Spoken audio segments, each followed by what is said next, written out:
Goofs and have some fun with the champion who's number one. Take it to the hoop with style and grace and let her ear to ear smile. Cover your face, you got finesse and you can rock the best from east to west, cause you can't be less. Yes, yes, all play the beat ball. Take your best shot and let it fall.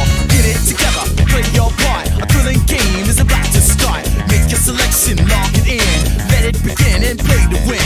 Take control with your mind and soul. Your destiny is to reach your goal. Enjoy yourself and have no doubt, cause that's what winning is all about. Come on. Yes, yes, all play the beat ball. Take your best shot and let it fall. It's a hip hop, you don't stop. Come on everybody, let's make that shot. Yeah, like that.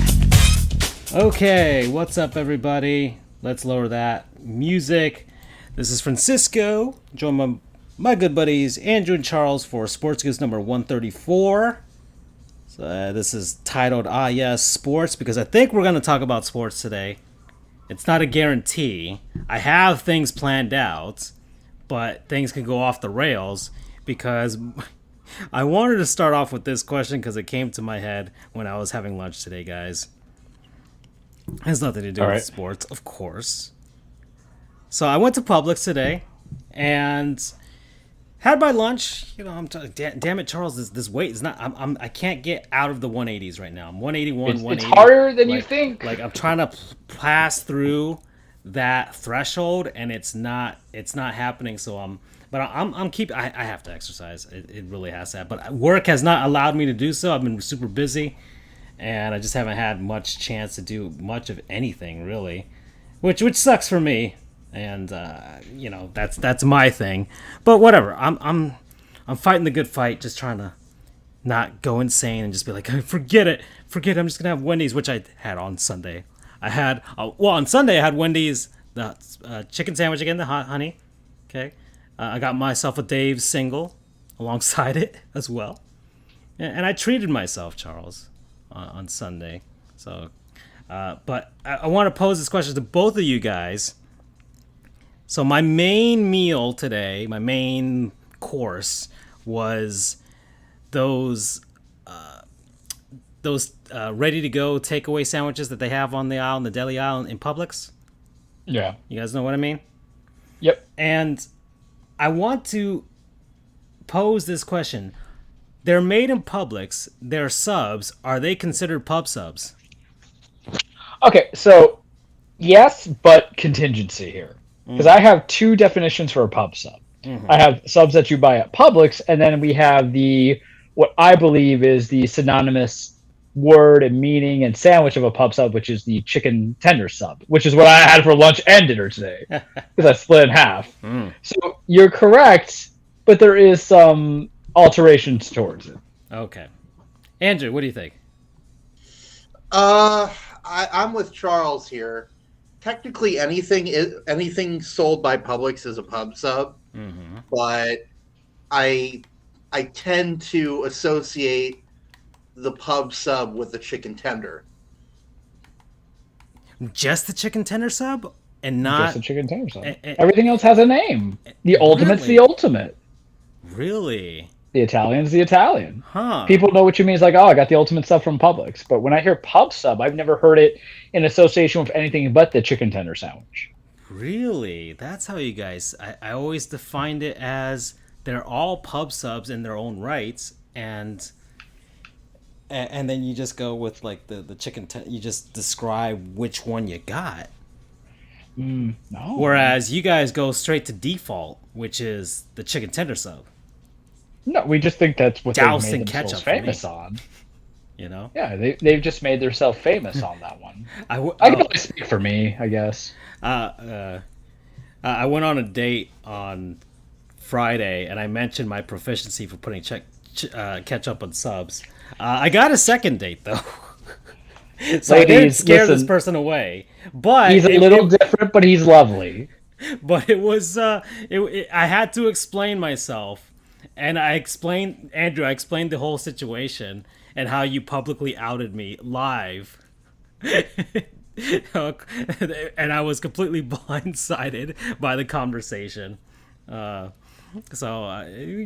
regardless, yes. Okay, so I consider them pub subs. I think if it's a sub and it's made at Publix, it's considered a pub sub. But you guys go straight to default and consider just the chicken tender sub. Interesting. Do you even like the chicken tender sub? I do. Because that's really okay. It's the calories, man. I can't do that. If I could do it every day, I would. I would. But By the way, they're on sale this week. oh no. No, they aren't. Oh, on third. Damn it! Oh, Charles. Look at I that. bought it today, and I paid full price. You don't follow the Twitter feed? It's only when I want it. I don't try to let no one tell me what I should eat. How do you think I get the fats in JoJo's? It's the spirit and knowing you want to go through it. Like, I'm in Fort Pierce tomorrow, and if my hearing gets out by 11 o'clock, we get some chicken and waffles, man. Or we gonna well, no, we have to go chicken because I have to go to Marion County afterwards. So that's the same thing. I go with pub subs, and I guess it's asked the bigger question: how do you guys do your chicken tender subs? There'll be sports at some point. Yeah. This matters. This matters. All right, I'll go first. So, chicken tender sub, lettuce, tomatoes, pickles. What the fuck? Yeah, man. Pickles belongs on a chicken sandwich. It does. If you got like Nashville hot, sure. No. Just that. If I'm trying to watch my calories, quotation marks, I won't have the mayo on it. But if not, I want that thing slattered with mayo, mustard, all this stuff. Some salt and vinegar, a little bit of that too. Cut that thing in half, of course, and. Yeah, I think that's. Oh yeah, and the cheese. I will Swiss cheese, hot. I want it hot. I want it toasted. If they don't have Swiss for whatever reason, Munster cheese is the second pick. And if they don't have that for whatever reason, then provolone.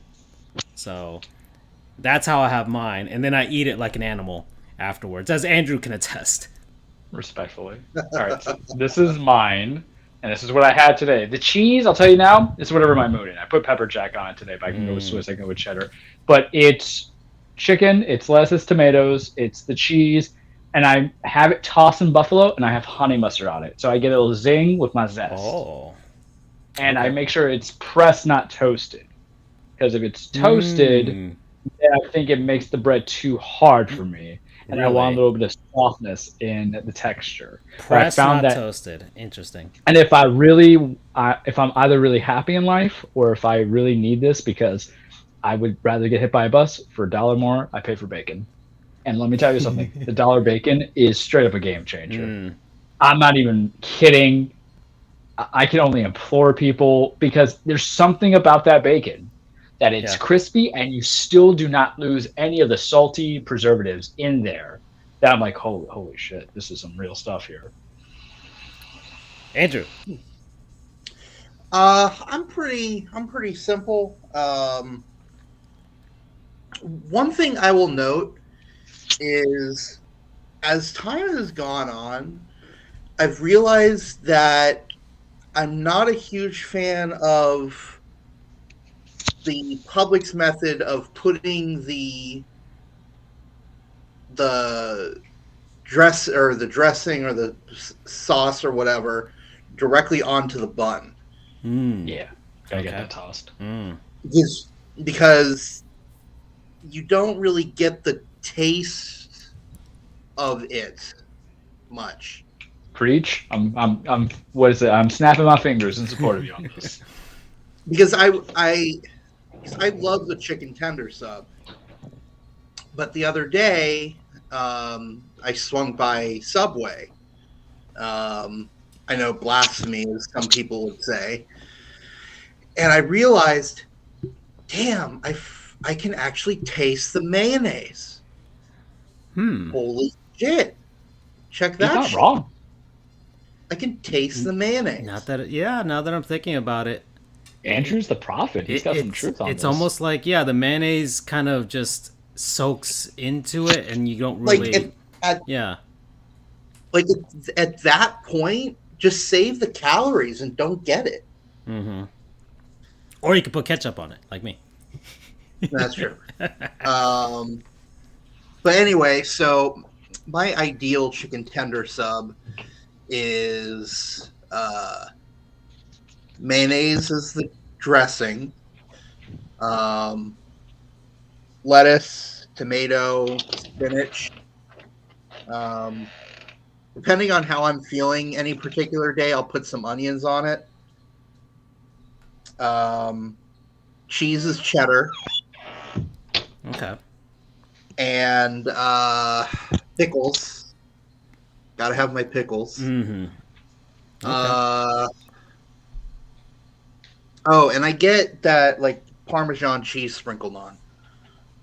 Ah, okay. Yeah, a little snow. Okay, I can. I'm can see why you intrigued do by that. the Parmesan. Yeah, I can see why you would do that. I think that's a nice little cheesy treat across the way, a little powdery too. See, Okay. I like mayo, Maybe but I'm for the curious at how texture that would especially. taste on the sub. For the chicken tenders. Okay.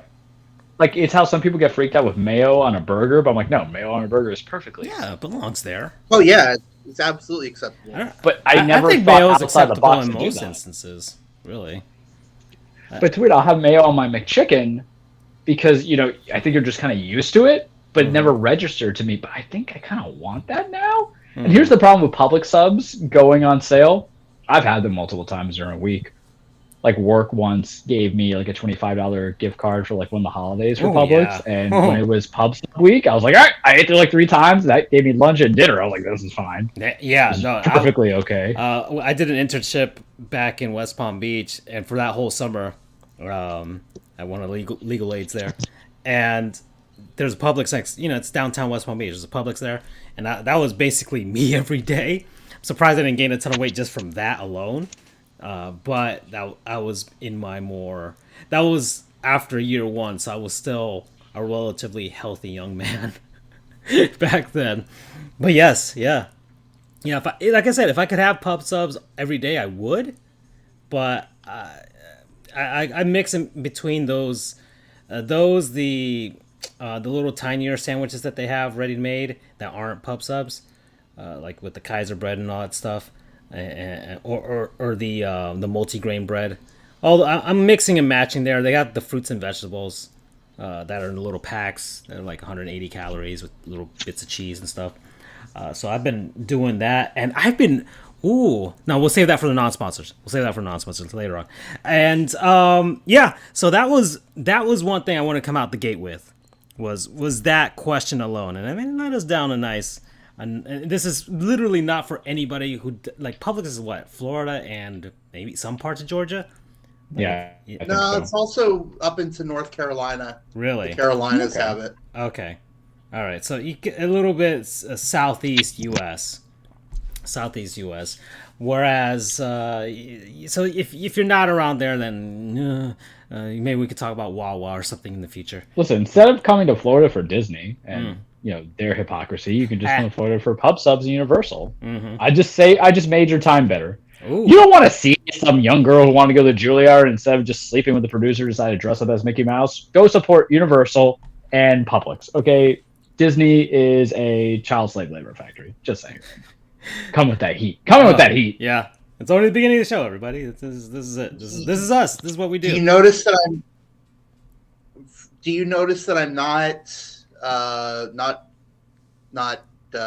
what's the word I'm looking for? Not contradicting you, not saying anything against it, Mr. Disney here. Yeah, Mr. Orlando. I mean, because the truth's out there. Yeah, we all know. You're the prophet. You speak that good truth. We all know who pulls the about strings in that yeah. area. So, okay. God, they suck so much. All right, so that was that question. So I want to bring to attention, see if I can get the Twitter up and running here, because there was another thing that was posted. Oh God. Well, also it's International Women's Day, everybody. So you go. Do you have a You Go Girl? I don't really have one. I guess I'm just gonna an overall You Go Girl to all the women in sports right now. But I don't really have one planned out for today. I wasn't thinking that far ahead, even though there's not much to think on my part when planning this show sometimes. And I don't know why they keep logging me out of Twitter on this freaking thing on the website. But it was another woman that posed this to us, Charles, and it happens to be your sister. With regards to ice cream, I want to put it on the screen before anything else, because it was like a one of those images where it's like you pick like one or two or three of these things and the rest have to go. So that's what that was. There was another question about cereal that I sent before you as well, and you didn't want to talk about it because you were already upset during that day. Anyways, you didn't want to get heated any more than that. Yeah. And we had the cereal draft a couple years ago anyways, and we discussed this. So we discussed basically every cereal known to My man. position has not changed. Oh, no. If you listened to it 2 years ago. Yeah. But no, how can you tell every me to once in a pick while, one? I do re-listen to it, just be like, yeah, no, it's a fun conversation. I like that one. That's one of our more fun conversations we've had on the show. That's literally when we went off the rails. Yeah, I'm just telling you that right now. And remember, you got me like 3 hours into the NFL draft, and you know my complete apathy for any sort of drafts or prospects. Like I was going insane. Well, we do have the NFL draft next month, so that means I can finally get what I've been searching for, because damn it, Tony's wedding last year stopped that, but I'm not in no wedding in April. That fast food draft, that's always a possibility. Yeah. Well, I mean, maybe Andrew can get his lasso back and up and running and wrangle in some people, and we can get that going too. Yeah. Certainly possible. Yeah, because it's like a month out. See if they can plan it out and then be like, hey, do you want to join us for a live stream of the draft? And we just have a live stream of fast food items. So, all right. So let me get our profile on here for Twitter. Yeah, we got a bunch of stuff here. Go to our merch store. We got Parasaurolophus stuff if you want to buy that, you know. And, yeah, I don't care about Parasaurolophus. Heat are the best team in the NBA. I said it. Oh yeah, we're gonna talk about that too. We found the hill. We gotta. So this was the cereal one. Tough choice. Pick one. We've made this known. That was made known in the cereal draft. Number one for me is number one on this image. It's Cinnamon Toast Crunch. I will have. That's fair. I don't That's care fair. how much diabetes I get from that. That's if all day every day. If that's everything I had to eat for the rest of my life, that's what I would do. Yeah. Cinnamon Toast Crunch? Yes, that's absolute number one. It's crack to me. I have an interesting story then for you. Allegedly, and I can't independently confirm this. I don't care if there's AIDS or anything inside there. I will still eat it. Jesus fucking Christ. Man, you're entering Charles territory for raunchiness. We're on dark humor here today. Watch yourself, Francisco. Well, I'm just look. Hey, man, Magic Johnson's living perfectly fine. Okay? You could have literally said crack. You I could did have said say crack, anything. but I had. You but could have said practically anything, but I don't care what And by they the make way- out of that. And by the way, he doesn't have AIDS; he has HIV. Very big difference. Okay. I think we just made it worse. McDonald's is never coming back. Okay. Sorry, Mr. Interesting Johnson. story time. Sorry, Mr. Johnson. Anyway, so allegedly, I can't confirm this because A, I never had this teacher, and B, I don't know, I can't remember who did. And C, I think he's dead now, but Okay. of old age. Okay. Supposedly, one of the teachers at my high school was one of the co-inventors of your beloved Cinnamon Toast Crunch. Oh well, is whatever version of the Henry Handy his last name is, I would give it to him. I will dig up his grave and do that as well. You're just giving him a cinnamon crunchy. Yeah. Yes. And honestly, I can't even remember the guy's name, unfortunately. Oh wow. And Really? bear He in just mind, ended up being a high school teacher. He should. Wow. These are the people we need to make statues for. Seriously. This is true. Yeah. I can get behind that. There's certain times we've had food where we're like, all right. So I've said mine on the list. What about you guys? Andrew? Trying to remember what your number one was because back then, Yeah. but I would hope so. Plus, also, we never got Andrew's opinion. I think. that's true. He So didn't. He didn't show up for that one. This matters more to me. Yeah. What for best cereal? 2 years later, yeah, we did the cereal draft 2 years ago. So Well, what's your number one pick? It doesn't have to be on this. I don't know, whatever this image is. If it's not there, are you are you a Kicks man? You buy Kicks? well, Hey man, Kicks is not bad in a pinch. I don't think so. All right, so remember the alter ego persona, Andrew, that we created? Oh A no! lot of what he's gonna say is Kid gonna be tested, dictated mother on this. approved. He's gonna be like, "I like honey bunches of oats," and I'm like, "What the fuck?" That's not bad. I like honey bunches of oats. Do you Yeah, remember? but it's never universal. Do you remember when they made just bunches, and you couldn't Yes. find them in stores? And Yeah. they were super expensive too, and they made them in tiny little boxes. Yeah. Wait. Is alter ego Andrew the guy who says, "Oh, I want the Captain Crunch, but just the berries"? And when he They sees do that in the have hallway, he's like, Oops "This is All my Berries." specialized one." I love Are Oops you All gonna- Berries. That's not bad either. I know, but for alter ego Andrew. But what at is this real point, Andrew? I'm just gonna like? let you guys keep guessing and just No. not tell you. I need. Okay, so it's got Need it's got to be clarification. one of the name brands. I don't think it's anything like completely obscure. I mean, So do you want me to tell you or what? yes, fine. Is it Oreo O's? Are you Oreo Okay. O's, man? Honestly, at this rate, I'm just not going to tell you because I'm having so much fun with you guys guessing.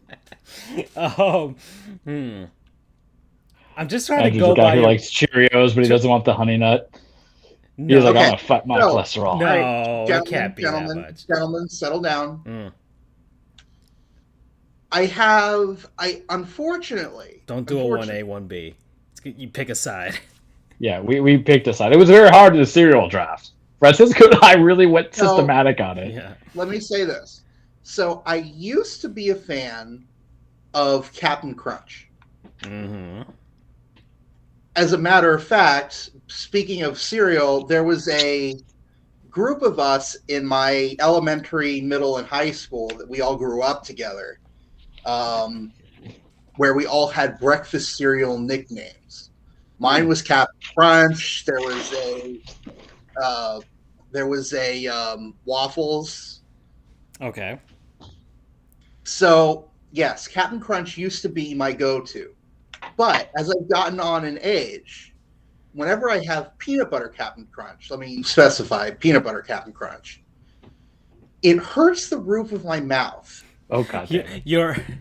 You love Captain Crunch so much that, well, actually, most people get destroyed by the roof of their mouths by Captain Crunch. So that's nothing new. But maybe You guys remember the Family your Guy immunity episode? finally went down. What happened, Charles? You're in the Family Guy episode where Count Chocula is going, or they make a parody of it. It's like, "You come for me on this is the day of my daughter's wedding." For why? Because that son of a bitch has been telling lies. My cereal doesn't cut the roof of your mouth. I will find I that do clip. remember that one. Was that an early Family Guy one? 'Cause Yeah, it was stopped like watching season after- 2. Oh, okay. All right. I'm gonna find it. I'm gonna put it in the link as you guys do your I thing. remember that one. All right, Andrew. So it's not Um, Captain Crunch no more because your mouth can't take it. Or peanut butter Correct. Captain Crunch. Yeah. But oh god, I forget the name of it. This is terrible. Oh, it's something obscure. Apple Jacks. Give me Apple literally Jacks. a minute, guys. Vamp for a minute because Okay. I'm in the middle Well, of. we talked about I'm in the Apple middle Jacks. of a home run derby. We talked You, about you're Apple. never going to be able to guess it. You're not But going to be who- able to. Is there a mascot? I mean, we literally spent an hour and a I don't half think- just I don't- dissecting it. I don't think it could be Apple Jacks because I feel like Andrew would want some sort of consistent. Remember, we talked about the sogginess. Apple Jacks get soggy after like a minute.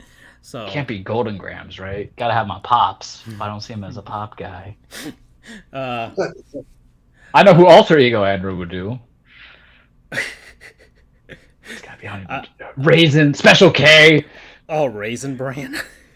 Oh my god, that's totally what Alter Ego Andrew would Special do. Oh, okay. The fruit and yogurt Special K is like the best version of that cereal. You got the blueberry, you got the strawberry. I think they have like almonds and nuts, which is but the fruit and yogurt one, that's the star of the show. Those little yogurt bits are really good. Sometimes I will just eat the yogurt bits and just fish them out. It's like a little game. Have you guys ever done? I don't know if anybody's done this. You bought a box of Lucky Charms and you just fished out all the marshmallows magically delicious. and just eat Well, that. remember, I had the Lucky Charms like a couple weeks ago. That's what I bought. Mm-hmm. And that's what I was eating. Now I still have that big old. Here's the problem when you buy like a 5-pound bag of like Fruity Pebbles and stuff like that. You have to go through them. Yeah. It's so hard, man. I love it. But, Andrew's the guy who's like Cocoa Crisp. You're like, what? Fruity Pebbles, Cocoa Crisp. yeah, but Fruity Pebbles, I like making it go soggy because I don't know. Because it tastes. Remember, we did that in the ranking. If it makes the milk This is superior, just a it's repeat your of what we fiber. said 2 years ago. Okay, I found it. All right. Is it All really right. that obscure? You didn't remember? Or you don't eat much cereal? All right, you guys want to take your final guesses? Okay. No, I want it now. No, yeah, we've done enough. Cracklin Oat Bran. I hate you so much. Like because what did I say? Honey Bunch of Oats, and I knew it was gonna be something Oh that my God. fucking healthy. I'm googling this right now. Hold on. Do they have a Twitter account? Cracklin Oat Brand? Oh my. Oh, that's Cracklin Oats Band.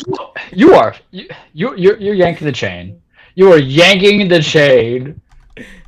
If something that looked like it was produced in the suburbs is your favorite cereal. Well, he lived in Celebration. It's so good. It's so good. You guys have been making me eat Hispanic food. That literally screams "male hurts my tummy" for you. Alter Ego Andrew couldn't even surprise us. Wait, hold on. Excellent source of fiber and whole grain. I knew it! Damn it, I knew it! I don't give a shit about how all that fiber shit. BU says he refuses to acknowledge this. You've photoshopped. But it's real. Get $3.98 at Walmart. I hate the fact that I knew it was something obscure but healthy. It doesn't have a mascot. It's actually not that healthy from a caloric standpoint. That's 200 calories. That's not bad in comparison to Cinnamon Toast Crunch. That's actually healthy. Compared to this is a calorie, you gotta remember. Compared to one of my other favorites, and look, you said no 1A, 1B. If I were to do a 1B, it would be Special K Strawberry. Oh my god, we knew it. Not even the best version of the special. I told you it's the fruit and yogurt. Now, my number 2 pick was Rice Krispies. Sent a link. They even have ingredients of what you can make it with. I think number 2 was Rice Krispies. But that's because sometimes I just want it plain, but sometimes I will go complete diabetes and just throw Oreos into it. So that was, once again, I'm an animal. So let's see, BU. I'll actually give him that one. Special Strawberry is pretty good. It's not bad. Once more, but I still believe that the fruit and yogurt is the best version of Special K. And I've actually never had it. I don't know who eats plain Special K, but I challenge you guys. Do you add the raspberries like in the photo, or you just eat it plain? I just eat it plain. Oh. Wow. I seriously, I challenge you guys. Go out, guy get a picking Daniel Jones as QB at his first pick, the equivalent of Daniel Jones. But listen, you make fun of me of all you want, Andrew. Here's what we do. Here's what we do. If you bring me a box of that, bring it to my office, I will eat it. Deal. This is what the OnlyFans is for. You know what to do. Oh yeah, I haven't used that in a while. I should see if it's still going. We still have that one patron from Patreon I still have to see how much money we got. So yeah, thanks, Awesome Jacket Dude. Once more, you're always the real MVP every day. Yeah, wow. Wow, Andrew, really out of left field, literally, figuratively, whatever you want to call it. This came out. And then I picked the thing that is so far away from Crackling Oat Bran because it's Reese's Peanut Butter Puffs. Yeah. Get that chocolatey peanut butter Oh, they're greatness. so good. Oh, They're so my good. favorite. Mm-hmm.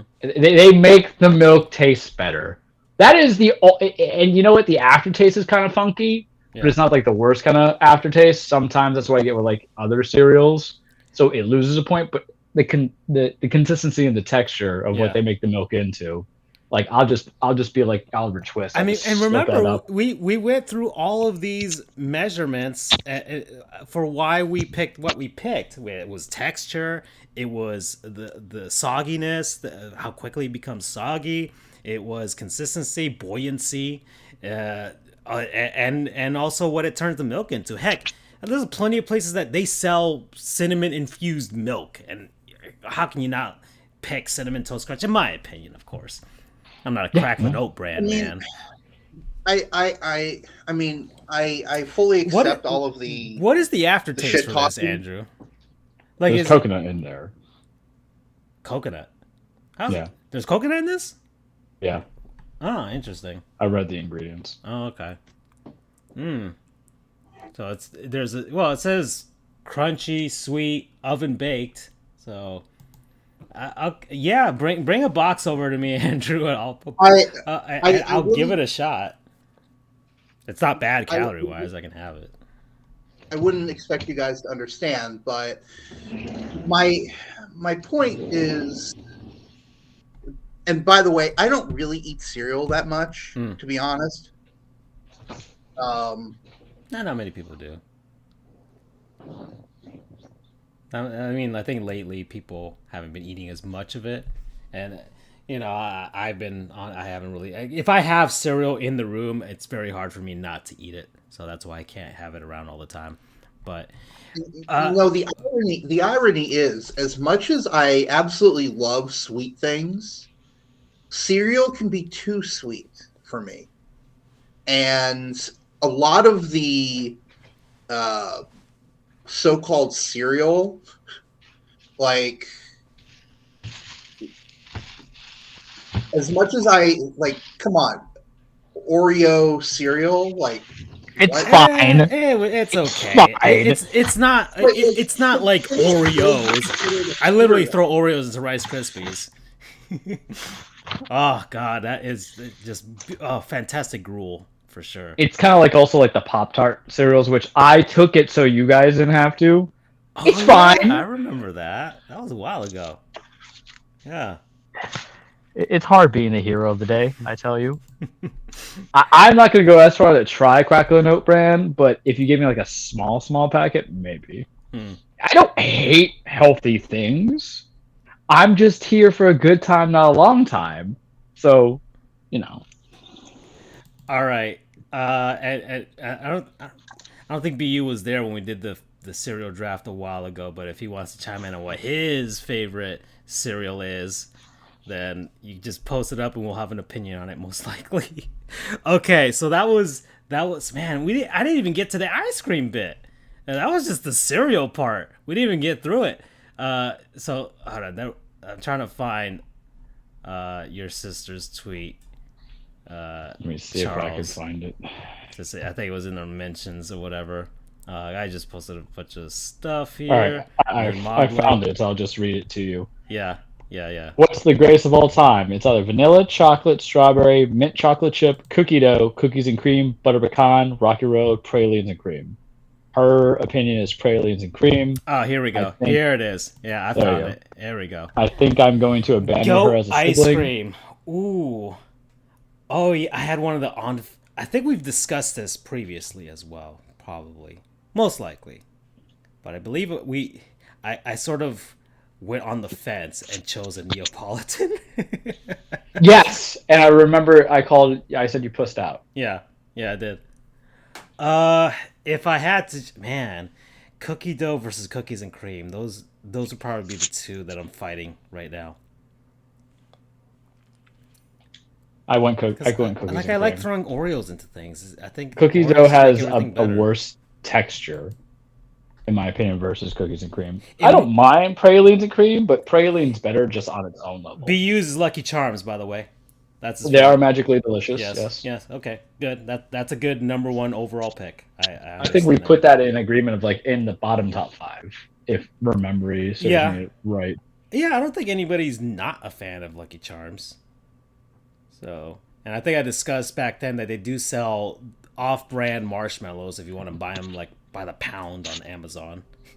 And just go. Yep, very true. And for a limited time, a couple of years ago, Lucky Charms just sold the the marshmallows all by themselves. Ooh, and BU go all-time ice cream is mint cookies and cream for him. Yeah, you see, I just don't know if I want like mint half the time. You know what I mean? Like I already have mint itself. My mouth. Now these are just normal ice creams. Now the best ice cream I ever had in the world was whatever they called the Cookie Monster ice cream over in Arizona in the middle of the desert when I won my first hearing. So is that the blue one? Yeah, the blue one that made my tongue blue and my mouth blue and my lips blue. There's nitrous or nitro in Lauderdale that gives you blue ice cream. That's like the Cookie Monster cookie dough. Yeah, but that's very true, BU. That's very true. And of course they stuck it inside of a donut, which only made things better. What? Wait, what? Yeah, no, Charles, I didn't tell you about this story. No. When I won my first case, I was in Phoenix, Arizona. It was the summer. It was hot as balls, and well, actually, not even that. It was just hot, like it just felt like I was shriveling up like crazy. I won my first case. Like most people go out and drink when they celebrate, I go out and get ice cream. And so I thought, hey, I feel like ice cream would probably be the best thing to get in Phoenix. Somebody had to have mastered it out here. And I found like this hipstery shack in the middle of a neighborhood that I probably wouldn't hang out in. And they gave me this blue, they called it a Cookie Monster ice cream. Other places have Cookie Monster ice cream, but I don't know, sometimes they have different combinations of flavors and it's just blue. They just dye it blue. But whatever, this was blue. And they stuck it inside of a warm donut and you eat it like a sandwich. So I had the first one. I had an orgasm afterwards, and then I had to order a second one. Everything because it was so damn good. Has made you so appealing to me as a human being. Yeah, I'm telling you, Charles. I've been watching Letterkenny. Like it reminds me of like the donut burger that I sent you guys. That I told you about. Yeah. When I was in the Carolinas. So you can literally have like an ice cream sandwich, but it's a donut ice cream sandwich. Okay, so all right. So picture the form of a jelly donut without the jelly inside. They cut it open. It's warm. It's a fresh donut. They make it themselves. They make the donut. They're not importing the donuts from Dunkin' Donuts and just stuffing it with ice cream. Slower. We'll get it slower. They make the donuts on site. You get it. It's warm, which means the ice cream melts a little bit and soaks into the donut dough. And then you take a bite of it, and the contrast between the sweetness of the glazed donut with the warmth of that, with the coldness of the cookie dough ice cream, which I can't even describe the flavor because it was so damn good. Best ice cream I've ever had on my life on this planet. So do you know the meme that says, Lord Jesus, I see what you've done for people, and I want that to happen for me? That is like me right now, because I had my dinner already. You know, I need a little snack. I had a little Cadbury chocolate bar, but it's not the same. I got to go to Castronova's to get my real chocolate bar. People steal that from me. I'll look on Yelp to see if I can find this place, and maybe I can show it to you guys. But man, seeing it doesn't do it justice. Believe me. All right. So, Andrew, did you make your choice on the ice cream here? Yeah. What you got going on? You guys decide. Andrew's like, vanilla. I chose cookies and cream, but some cookies and cream, they flake out on the largeness of the cookies inside of it. Sometimes they're like little tiny bits. I hate that. I like a nice cream to chunk. be really milky. That's true as well. Well,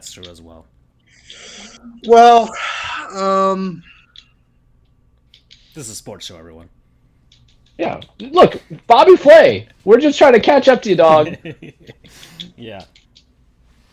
That's a good question. What is my favorite ice cream?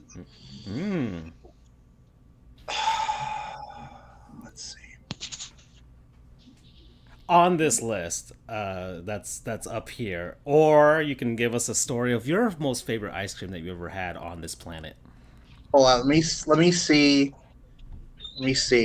what this list is. Let me. It's on the screen if you're watching it through Does Twitch. anyone Or really Twitch ever or like whatever. Rocky Road, or is it just something you hear in Hollywood all the time when like there's these shows? Oh, No, I'm gonna get some Rocky Road. No, there's a lot of people that like Rocky Road, but I mean, it's I've never met that. them. I mean, And I've had it, and I'm like, okay, it's fine. yeah, I'm not. I like chocolate, but I'm not a person that likes chocolate in a large amount. Like I can only stand so much with chocolate, so that's my thing. Chocolate, So- any sort of chocolate or coffee type of flavor. So when I was younger, I used to love Publix's Dolce de Leche. Ooh, that's a good one, Andrew. I like that. That butchering though, dulce de leche. He said it the Italian way, I think. Oh, okay, I'll take it. Unfortunately, I had so much of it that I got sick to it, which in hindsight was a very bad move. How many years have you been clean? Maybe you'll love it again. At least 10. Okay. What? A decade. Stop. I think that's enough Listen. for your taste buds to reset. Yeah, fall off the wagon. Oh, we still So- gotta go to that churro place. Oh yeah, oh yeah. Now we're talking about ice cream and dipping it in fun pastries. So I'll follow back, get some Dolce de Leche, and see what I think. Okay. All right. But as of right now, that place over in Doral in City Place, Oh yeah, the Sloan's ice they cream. have they have cookies and cream with cookie dough in it. Ah, you mix both of them together. Like it's Yeah. There's two of them I know which right one you're talking there. about. Yeah. It's two of them right there. Mm-hmm. How can you not love cookie dough and cookies and cream? Okay. Like, come on, it's fantastic shit. All right. Oh boy. Do you guys want to talk about sports? Is this you want to Let's actually just make keep this a going. sports show? You guys have obviously done a lot of food related things without me, so catch me up. I want to see what your Those are the two things that I had on my list to well. open the There are show with. certain friends. Charles keeps saying, or that you two have come up with some sort of a Alter ego, Andrew. alter ego. I want to figure out what is this alter ego. I want to see how right or wrong you were. Well, I mean, if it's an alter ego, it shouldn't be anything similar to you exactly, right? It's how Bruce Wayne is Batman and vice versa. Yes, but Batman. I gotta watch that this week. I have to. It's good. Oh my god. I mean, here's the thing, Andrew. It's a week by week basis, so Yeah. you're gonna ruin the surprise if we put everything in there. Yeah, but we've already made. we've already got the cereal thing. Now we finally put the cereal thing, which was eye-opening. Damn it, it fit. and also kind of verified our preconceived notions in the similar way. I'm not sure. So what we have is spicy for you. I have the if it's a Pepsi, you sneer away, even though I know you're a very respectful human being. And now we have your cereal as being like, the healthy base with a smidge. A smidge of the unhealthy. Because I looked at the calorie ingredients, I put it in the chat so you can see it, of the oat crackling. I still believe that you think of like Honey Nut Bunch of Oats. Because, I could just see alter ego Andrew pour himself a bowl, laughing to himself like, it's got a bunch of oats in it. Just like play on words. Let me create my own form of you, like how Geppetto made Pinocchio and prayed for a son. Let me have my own little boy. None of that sounds. I don't want children. Man. All right. So I do want to get something out here, an actual sports related thing. We haven't done this in a while. Let's go to the real MVP, guys. So I've got one that was placed here. Let's go with where is it? Was it Adam Hangman Page, right? Charles? Yeah. So, Yes. Yes. So he last show it was taped in Florida, right? Revolution, the pay-per-view. Yeah, in Orlando. in Orlando. This Yeah. Sunday, March 4th. Should I just take it? I'll take the lead on this one. I'm just looking for the So, image. so this is not a cage segment. We're talking about wrestling and a real MVP. So Florida's kind of controversial. That's how I'm gonna start it. Kinda. Bunch of idiots sometimes. Whether or not your political preference, I don't care. It comes bunch of idiots. Some right now we have a controversial bill that has just passed, the Don't Say Gay bill. Depending who you read it and who you follow it from on the Twitter, on your Peoples, on Fox News, don't watch Fox News, on all the other stuff, they say it's either a banning of the word gay in school, not to talk about sexual identity, whatever people want to rip it into. Adam Hangman Page, we love him. He is our current AEW World Champion. We have mentioned him before in the cage. We have talked about his fantastic matches that he has had. Comes out in his main event, Revolution pay-per-view, as Adam Cole, baby, comes out in John's Spartan Jaw 117 attire from Halo, which was awesome. We love you, Adam Cole. Follow us all on Twitter. Charles the True, Dan Frijoles, FJOJR, Sports Goofs. Hangman Page comes out in the rainbow color for the LGBTQI community in his whole cowboy garment. Specifically bisexual. Specifically bisexual. I don't know the color stuff, so I'm just going to run on everybody's lead. But he comes out with his vest and the fringes of his attire in it, little background of him. Former teacher in Virginia, graphic design, and some other stuff. They come into Florida in a big event that's making money in support of against a bill, supporting against the bill that is very much discriminatory in its face, and we're expecting that to be obviously in either the Florida State Supreme Court or probably U.S. Supreme Court. Let's see how that works out. Maybe Andrew can do a thing on it for sports-wise. I don't know. But it's a great middle finger. It's a great middle finger. And also makes you kind of happy with wrestling that they can kind of use that freedom of speech. Not that I'm saying up in Connecticut, a certain megalomaniac billionaire would kind of have certain things about speaking out against government officials. Mind you, Matt's wife did work for the Small Business Administration under the Trump administration. But hey, what do I know? But I think it sends a message. For what it's worth, it sends a message. I mean, it's also something to kind of, how do I want to say this? Last week's episode was very drab and sad and kind of like serious, but aside from the difficulties in the world outside of the United States, there's also some stuff that's going on even in our own state that we live in. So this was a nice little middle finger in vault of everything, and I'm just very happy we could like that guy. I looked up and remember I sent you guys that screenshot from Wikipedia that his grandfather was one of the people that helped create the motto for Virginia. Virginia is for lovers, which is also I guess was it a lot of people in that the LGBTQ community use as a mantra as well, and so I think it was personal to him as well because like his family came up with that type of stuff, you know. So yeah, so that's one right there. The other one that I have here is Jaromir Jagr. Yeah. So Jaromir Jagr has been doing a lot of fundraising for the war that's happening in Ukraine right now. Some background about Jagr: he's Czech. He's from the Czech Republic, or I think it's called Czechia now. I don't think it's called the Czech Republic anymore. And he grew up in communist Czechoslovakia when it was under the Iron Curtain of Soviet Union. So, and I believe either his father or his grandfather was at one point a political prisoner. That's why he wears the number 68. He wears number 68, which symbolizes the Prague Spring, which happened in 1968 when a lot of people finally became vocal to try and uprise against communism in the Czech Republic. So it's very personal to him.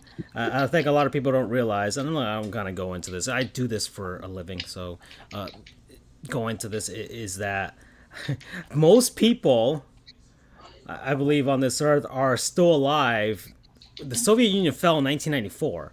So as much as 1994 sounds like it's far away, it's still the lives of most people on this earth that have experienced a Soviet Union or communism in their country, especially in Europe. So these people don't forget. And it doesn't matter what label or anything that Russia is under right now, what flag that they're flying. They don't forget what the Russians did. A lot of those people know two languages, their native tongue and Russian, for a reason. So they don't forget all of the shitty things that Russia did to their people. And so Yarmir Yager ain't forgetting, and he's been raising money. He's recently done a fundraising for. He owns a team in Kladno, which is where he's from, and he still plays for the team as well. And he is doing their next game. They're raising money, and he allowed people from the U.S. and Canada as well to purchase virtual tickets to come to the game or watch the game. I don't know. I bought a ticket. It's $2.90 American, so you know it's only a little bit here. I mean, gas isn't gonna rise that much, guys. Come on now. And the NHL just recently gave $68,000 in honor of Yager to his fundraising efforts right now. So, real MVP to Yarmir Yager. He has gone gung-ho on this right now.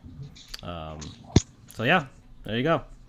And I've also had some clashes with some Russian people during my stream of Metal Gear Solid. So, I've told some Russians to go fuck themselves, in English, of course. But, hey, Google Translate, baby. I posted our MLB stream, Andrew, and they're like, fuck their baseball. I'm like, well, at least we can play against other countries, you fucking asshole. Oh, man. I'm doing my part, baby. You're coming with that heat? Fuck those guys. Come with that heat? Hey, man. This is real shit. This is real. I deal with this every day. Fuck those guys. Anyways, so real MVPs. I don't know if you guys have any more for this week, but that's what I got. Adam Page is all I need to be my MVP. Adam, follow us on Twitter. Yeah, indeed. Let's see. We are at the 51-minute mark. What? Oh, yeah. I have another one. This kind of transitions. They're kind of MVPs. I mean, they're kind of not, but it's also better know a minor league team. So there's a billion minor league teams out there. Baseball, as much as baseball is not happening in the major league sense, it's still going to happen across the minor leagues and all of these independent leagues, guys. So, better known minor league team for me right now are going to be the Kalamazoo Growlers. Okay. All right, so the Kalamazoo Growlers, guys, I chose them. They play in the was it the Northwoods League, which was it a collegiate independent league? You know what that is, right, Andrew? The Independent League? Collegiate independent league. Yeah. Where it's like college level players that aren't on an NCAA team but are still playing, I guess, kind of semi-pro in a sense. Well, here, on March 4th, in the wake of Major League Baseball postponing opening day and not arriving to a deal with the Players Association, they released an official statement banning Rob Manfred from ever attending any one of their games. And That'll teach him. Yeah. So, of course, he's never going to go. He probably doesn't even know they exist. But it's the symbolism, and I can get behind the petty. I can get behind this version. You know, they were established back in 2013.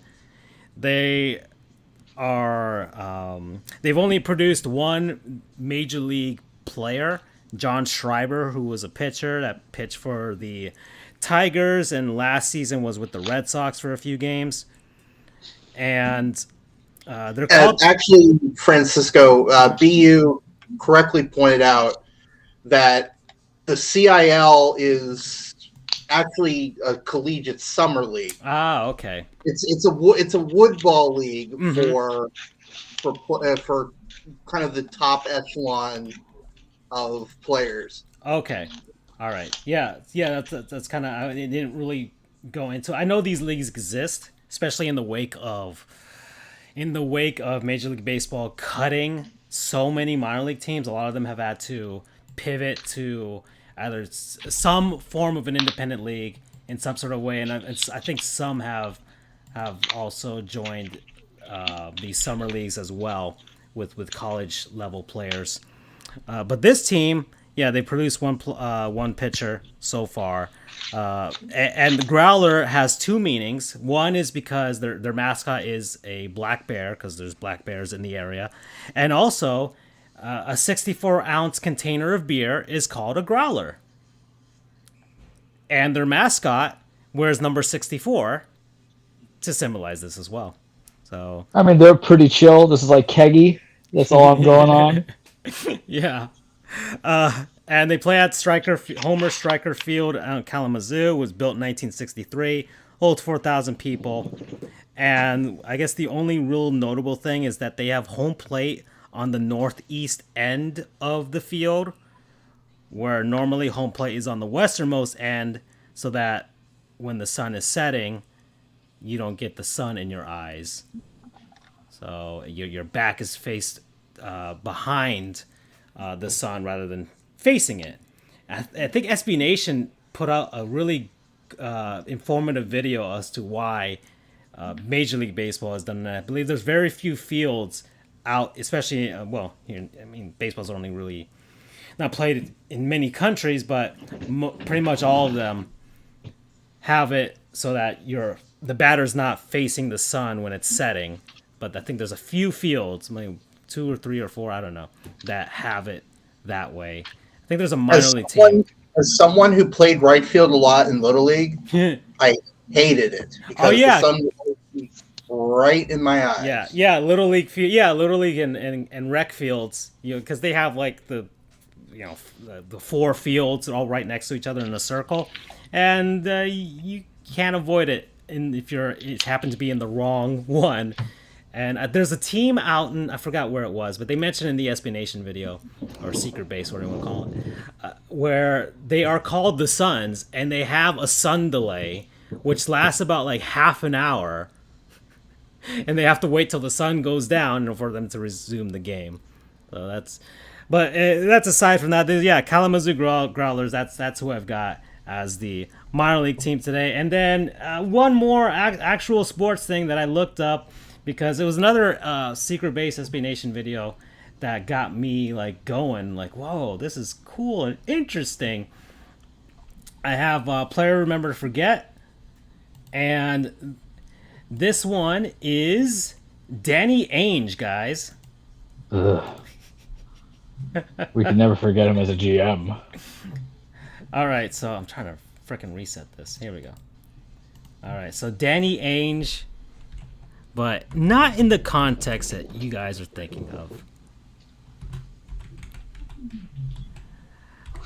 I'm talking about the baseball version of Danny Ainge. Okay. So Danny Ainge. Because I was about to unload that clip. It's the same guy, though. So Danny Ainge, Major League Baseball, drafted in 1977 by the Toronto Blue Jays. Went to BYU and made his Major League Baseball debut in 1979. Played until 1981 when he decided to give up baseball and go into the NBA, play for the Boston Celtics. So he had a -2 WAR. Ouch.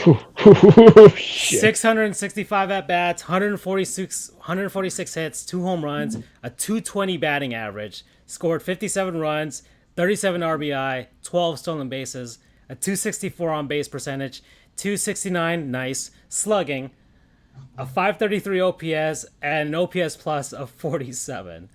And so he's Jose Altuve without the trash cans. Ooh! Ooh! Damn! So yeah, 3 seasons with the Blue Jays, and I think, hold on, and let me look at the transaction history because I want to see that. Somewhere in the middle of that season, he just quit baseball and he signed with the Boston Celtics and was with them the following season. So there you go, Danny Ainge, the baseball version of him. Let's see. So here we go. All right, so now we're at the middle, guys. We're at the 1 hour mark. So it is a word from our non-sponsors, people, places, things, concepts, what have you, that we have been enjoying over the last week. I've been enjoying something, so I can go first, guys. Thanks to Hulu, I've been been able to binge a lot of TV shows. I'm doing Letterkenny right now, Charles. Yay. But it's not the non-sponsor for this week. It's not. Boo. I'm 4 episodes in. I'm getting there. But that last episode that you talked to me about, I enjoyed it. It's getting more of a personality, especially for Wayne. I really like Wayne.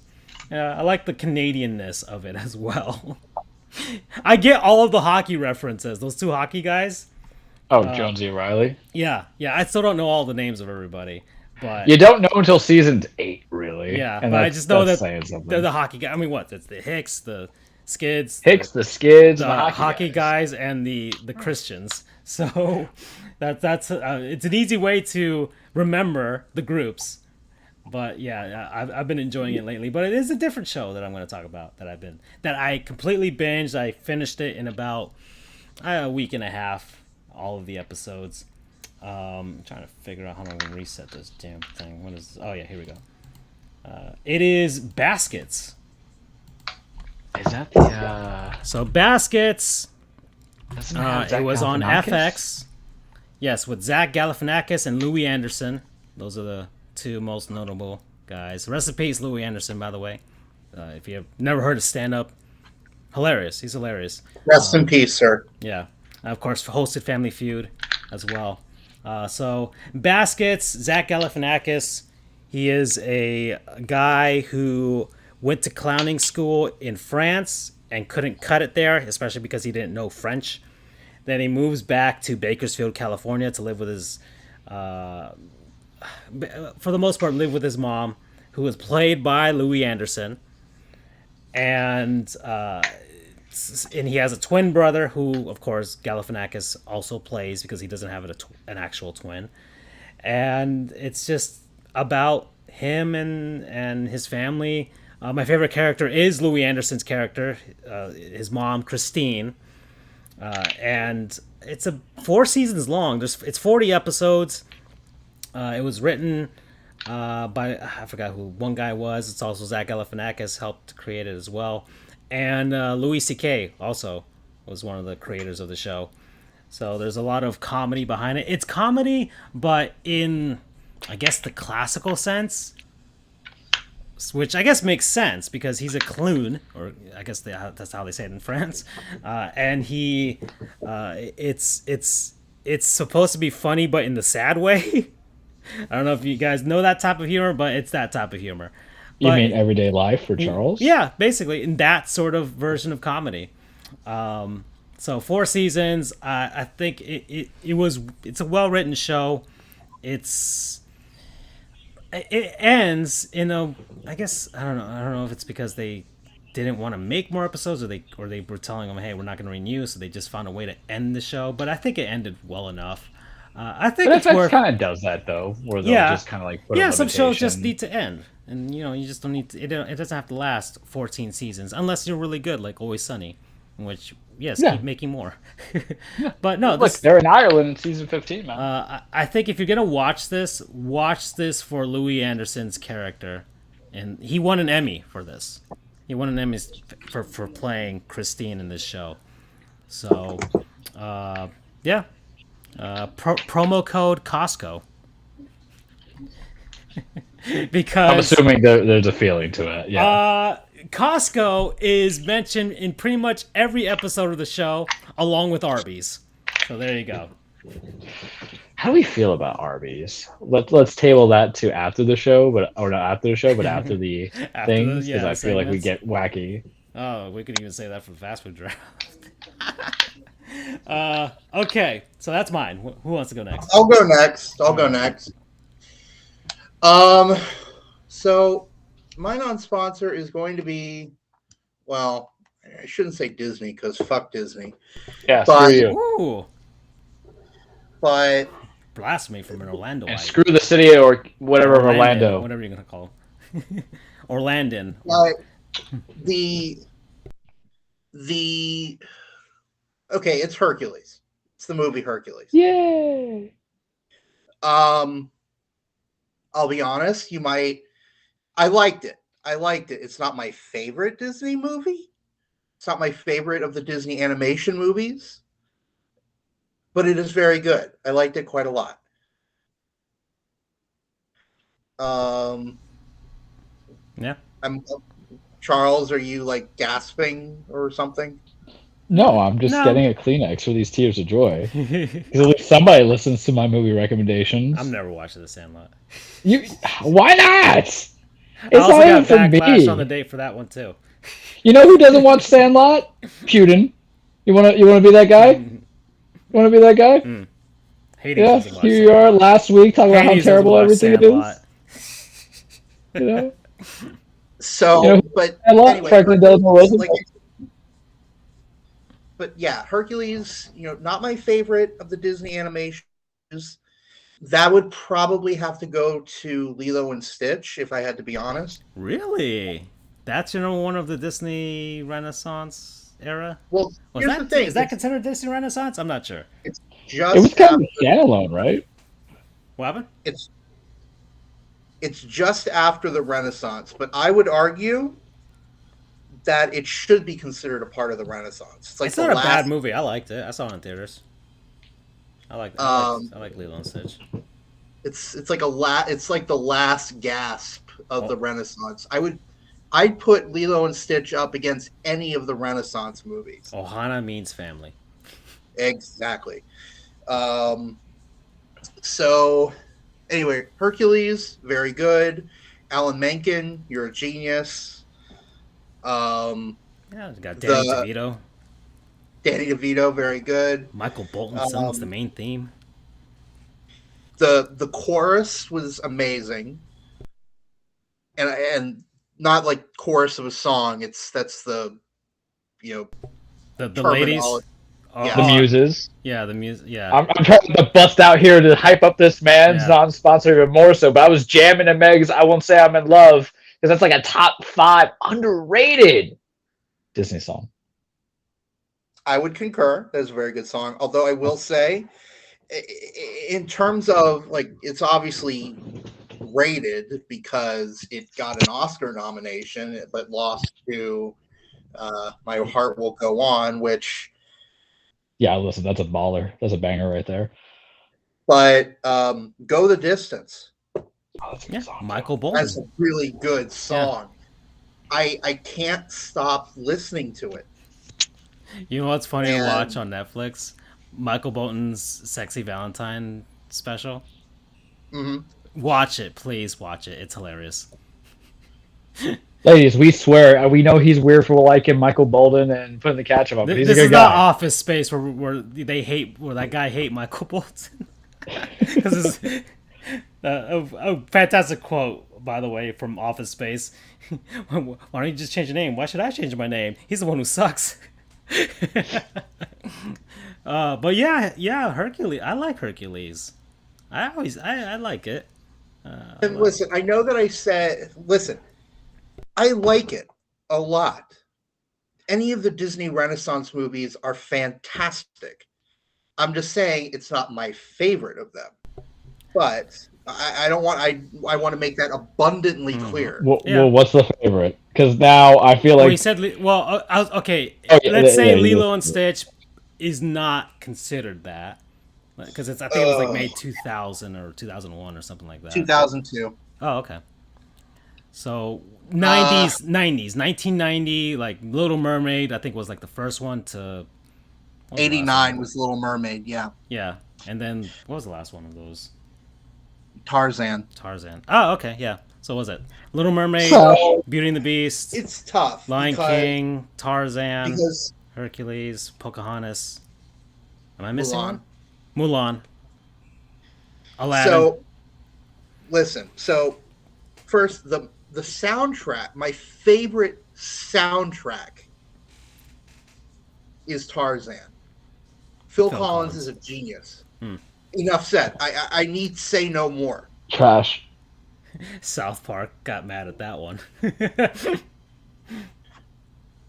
Because South Park lost to Phil Collins that for the was it Bigger, the Longer, Oscar? Superior. Yeah. Yeah.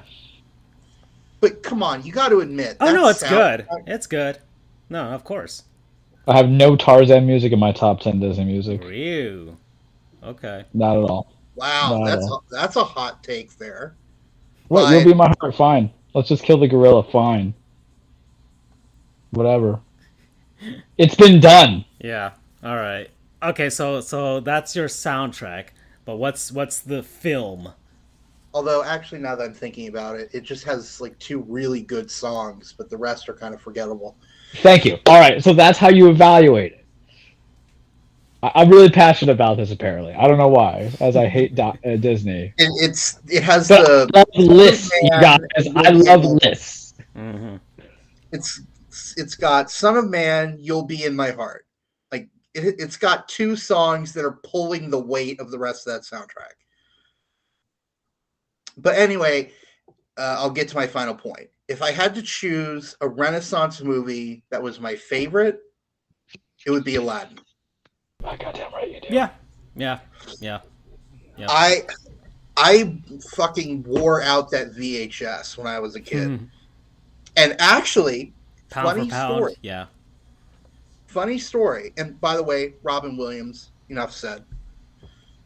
Rest in peace, sir. Yeah. Voice So actors, funny- songs. So, funny story here. So, when I know I mention it all the time, but here it's actually relevant to my point. When I was living in Celebration, I was next door neighbors to someone who worked at Disney, part of the Disney library. And part of the Disney library, I guess they were making some kind of commercial or something. I mean, I was like 10 at the time, 10 or 11, so I don't exactly remember the context. But they were making some kind of commercial or something, and for whatever reason, they didn't have a copy of Aladdin on hand. So we said to our friend, hey, we have a copy of Aladdin. You can borrow it. Because apparently they needed to look at the physics and dynamics of how the magic carpet flew and was animated. So I helped indirectly, I supposedly helped make a Disney commercial. Okay. But Wow. but anyway, but yeah, Aladdin, such a good movie. It has good songs too. Robin Williams just absolutely steals the show. But yeah, such a good movie. Of the Renaissance movies, that's definitely my number one. Okay. All right. So So promo code. promo code IXII. Oh, that's a year? Do you get the reference there, Charles? I'm stupid. It's a number. I know it's a number. My Right. brain can't function. So the Hades minions Pain and Panic, yes. I'm familiar. are portraying little kids stuck in like a rock or something. And they said, help, call IXII. Oh, that's right. Oh, 911. 911, Yeah, yeah. there we go. Okay. We love Hercules. We just so good. So good. I feel like I won't go on my whole tirade of Aladdin and all the wonders in Hercules. I feel like I'll off track. But anywho, it seems like there's a common theme here, boys. Because the first bit that we had was Francisco talking about a show that I have not watched, nor will I probably watch. The second bit is a movie that Andrew finally got around to watching that's been around for years. And now my non-sponsor is going to be about a movie that just came out and you should all watch. You know, sometimes there's always the question of like, you know how we ask, how do you like your public subs? How do you like your Batman?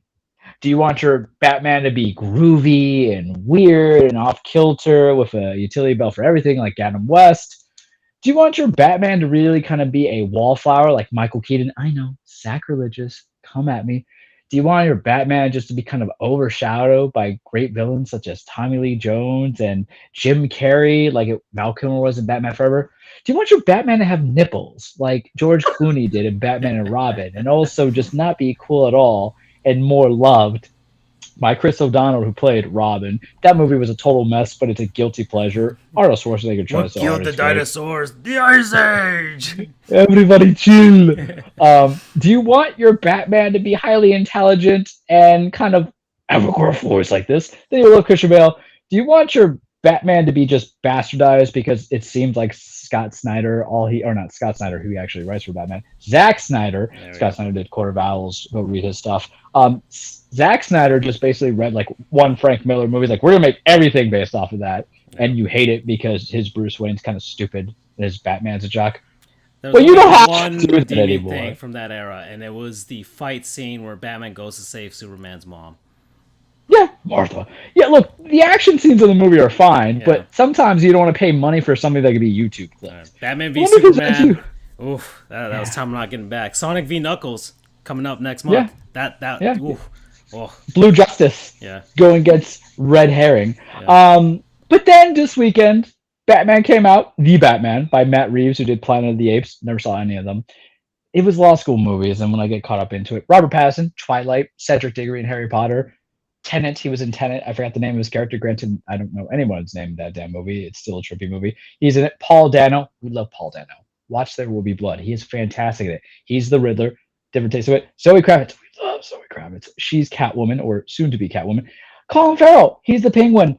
And then, of course, Jeffrey Wright, who is Jim Gordon, on top of other things. It is so good. It is 2 hours and 55 minutes of a psychological thriller with an action base into it. I feel it was like a graphic novel that actually got to be in a movie, whereas there's a lot of movies that try to be more comic booky or try to steal the essence of a comic book.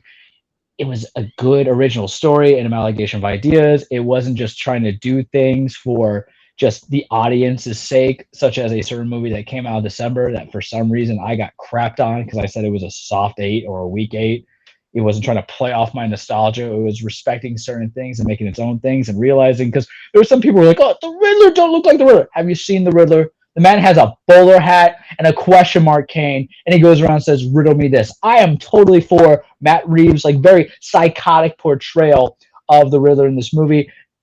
It's great, I think, what they did with the Riddler. Everybody's always kind of chasing the high of a Heath Ledger Joker. We're not counting Joaquin's Phoenix Joker, because you know what? Even though it's a very long Batman origin story, there is no superhero interactions. I'm going to keep it there. But I liked it.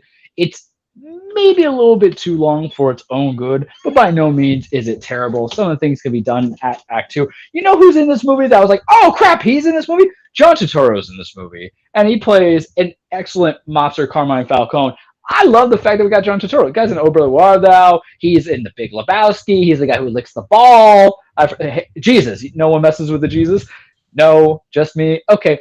Very deep-rooted, very good psychological thriller. The action's great. The soundtrack by Michael Giacchone, I think I said that right or wrong, it's just great. He composed Rogue One. 8.5, maybe going to be 9. I want to see it again. And listen, I'm not saying see it if you still have concerns about Corona. I'm not saying see it, when weeks go on. I'm just saying see it at some point, whether it goes on HBO Max or if you have to spend $15 on a movie for the first time, because it's damn good and it is refreshing, unlike a certain movie that came out in December where you knew all the plot points and they could even create its own original villain, but instead they relied on other stuff of the past and they took my money immediately. And there was pleasure moments, but there was more pleasure moments here, as you just have Robert Pattinson walking on the boots and you're like, someone gonna get an ass open, and you see that ass woman, you're like, oh, or you see Paul Dano really creepy out, or even the thing about this movie I'm very passionate about, apparently, there's some good ass comedy in it that surprised me. But recommend it. The Batman in theaters now. Wait till HBO Max. Go buy the movie. I need you to watch this movie and make money. Made like 120 million. I don't know if that's good or bad these days, given the factors that we're in Corona time, but I need that because I need Batman and Robin eventually in my life. So The Batman, see in theaters, promo code Riddle Me This. Very good. Yes, I will eventually, very soon, watch this movie. Yeah, but finally, theaters are getting me to come back. You're giving me Batman in March and Sonic in April.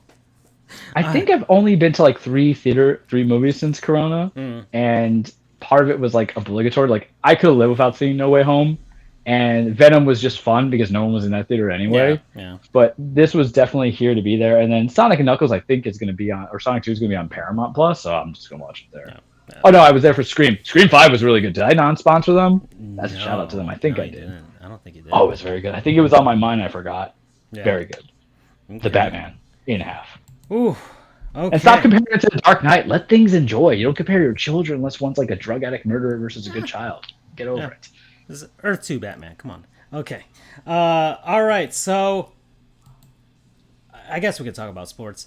Let's see. So we've got. Wait a minute. Yes. Charles told us to table something. I forget what it was. Talked about. It's probably something food related. Was it? Oh, Arby's. Yeah. Arby's. Okay. You were right. Probably something food related. So I haven't had Arby's in like 2.5 years, but then I went like 18 years without having Arby's. But there was a sequence where I had Arby's. I'm like, this is actually pretty good. And then I would have it consistently, and then it just fell off. But they made some damn good stuff that didn't involve roast beef and cheddar. Like they had some buffalo chicken sliders. Love the curly fries. Wish I had it more, but when do I get the snack attack for it? I don't know. But it's good. Recommendable. We're the only place that has the only mainstream place that has gyros, so that's not bad. It's not. They're not great gyros. You want to get some legit gyros? Go get some legit gyros. But or you go to gyros, Mr. Gyro. Yeah, whatever you call them. But yeah, no, it's gosh, when was the last time I went to Arby's? They got it's there. Like it's an old curly friend. fries. They're one of the few that do that too. They do the curly fries as well. And what else? What else do they do? I'm not even sure. See, I think if they had toys, I would have gone there more. They had some pretty good shakes up until they changed the way they did them, and then they tasted nasty. I mean, I don't know. It was just the Arby's that I went to, and I just never went to go back to get shakes from them again. But they had some pretty good shakes for quite a bit.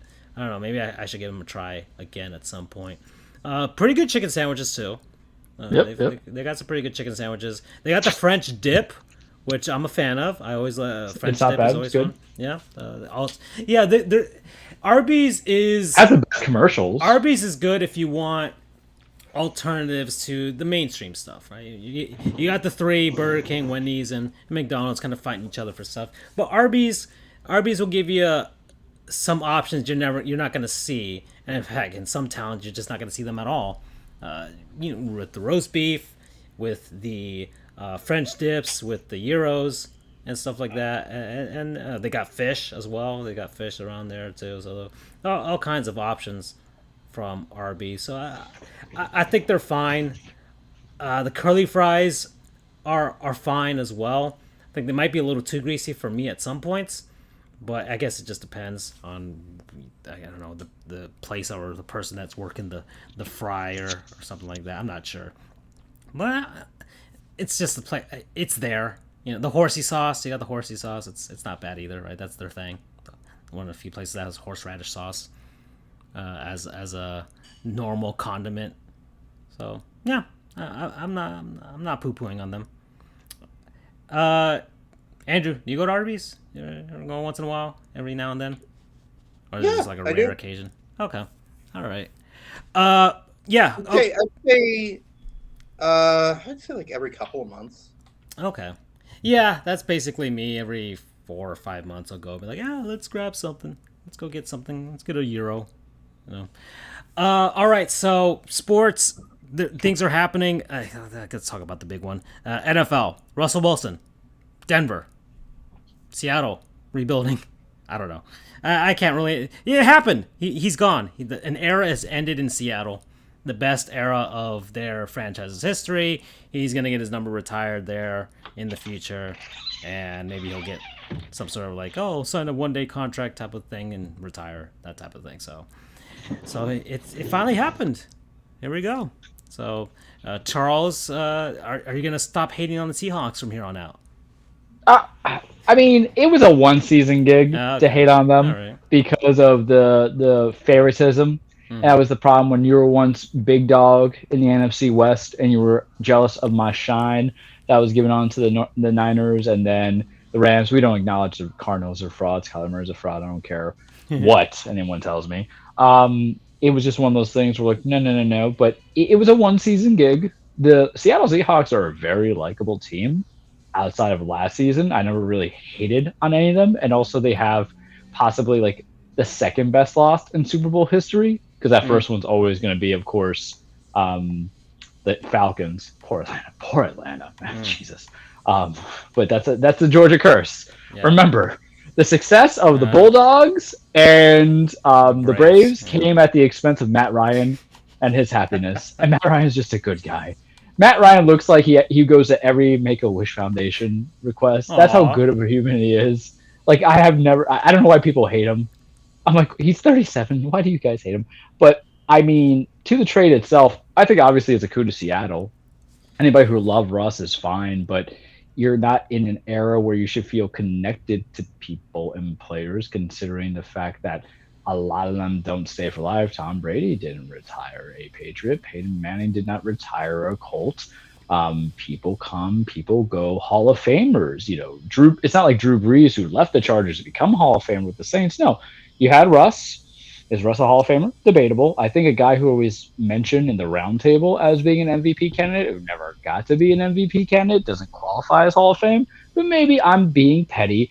But you got 2 first-rounders, 2 second-rounders, a 5th-rounder. You got Drew Lock. I'm sorry. You got Shelby Harris. Okay, you got a good defensive tackle. And then you got Noah Fant, who was a first-round pick as a tight end. You may not get a QB this year. But the idea is there's for next year. And you were on the salary hell anyway. The problem with these big quarterbacks that have been signed and given extensions for, because there's a certain one that we're going to talk about that has been signed and big money allegedly, it's going to hurt your cap number, and cap's never going to be too high where you can sign everybody. Who you also feel bad for, DK Metcalf and Tyler Lockett, because right now the expectation is you're going to have Drew Lock throwing you the ball. I'm so sorry. But for the Broncos, what does this mean? Because you do this big trade, and I'm going to make it into this analogy. We saw the last 2 years of Matt Stafford going to the LA Rams, winning a Super Bowl under Sean McVay. The year prior, Tom Brady goes to the Buccaneers under Bruce Arians, wins a Super Bowl. And I know what you're saying. Charles is the same thing, but it's not. Yeah, that's kind of the thing that stuck out to me is he's in the AFC West now. And the AFC West is like, you got the Chiefs are still there. They're not going anywhere. Mm-hmm. That's the big thing. Chargers are still there. The Chargers there with their quarterback, Herbert, who's good. And even the Raiders. The Raiders are there. They try. I mean, Derek Carr's not a bad QB either. I mean, I think Denver basically just looked at themselves like, we don't have a quarterback. Let's do something. Let's get somebody. We can't draft him. Can I tell you why I don't think this is going to work? They're trying to repeat the Peyton Manning thing. In a sense. But can I tell you why this is not going to work? What's the difference between what Tom Brady and Matt Stafford had that Russell Wilson's not going to get here? A proven head coach. A proven head coach. Yeah. Bruce Arians, proven head coach. Never went to the Super Bowl with the Cardinals.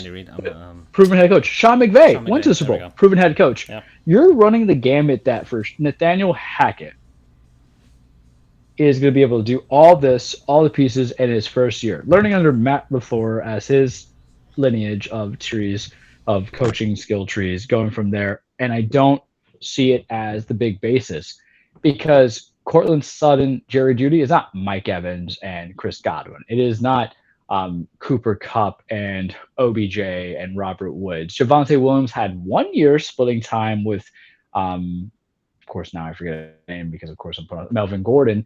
And the defense is kind of there, but this is a whole first-year philosophy. And I think, have you really ever had a coach who had that much success to immediately win? Because you got the player. But the problem with Denver has been for the last 3 years since Gary Kubiak retired. That's a big old asterisk anyway of them getting a Super Bowl win with Peyton Manning, in spite of everything, is the system in place for you to actually succeed and win games. Gary Kubiak won off of basically run game, pistol, and some shotgun to help Manning and his alteration. But then obviously once Peyton left, Gary Kubiak couldn't coach, right? Essentially. And then you had Vance Joseph, and then you had how many of those guys they're all first-time coaches. How many of those guys on that Super Bowl winning Broncos team with Manning got or kept jobs or got jobs just based on that one season? Here comes even the stronger point. When he went to the Broncos, John Fox was a reputable coach, man. That's true. That's how you got there against Seattle and got crushed because you were outplayed. And Gary Kubiak had success in Houston, man, and was able to get the Texans to the AFC Championship, I believe, once, and then a couple divisional rounds. So you gave all this up on the whim of a coach that this is his first go in it, on a guy who I don't think he's going to have a steep decline. That's just people who like to say there's steep declines.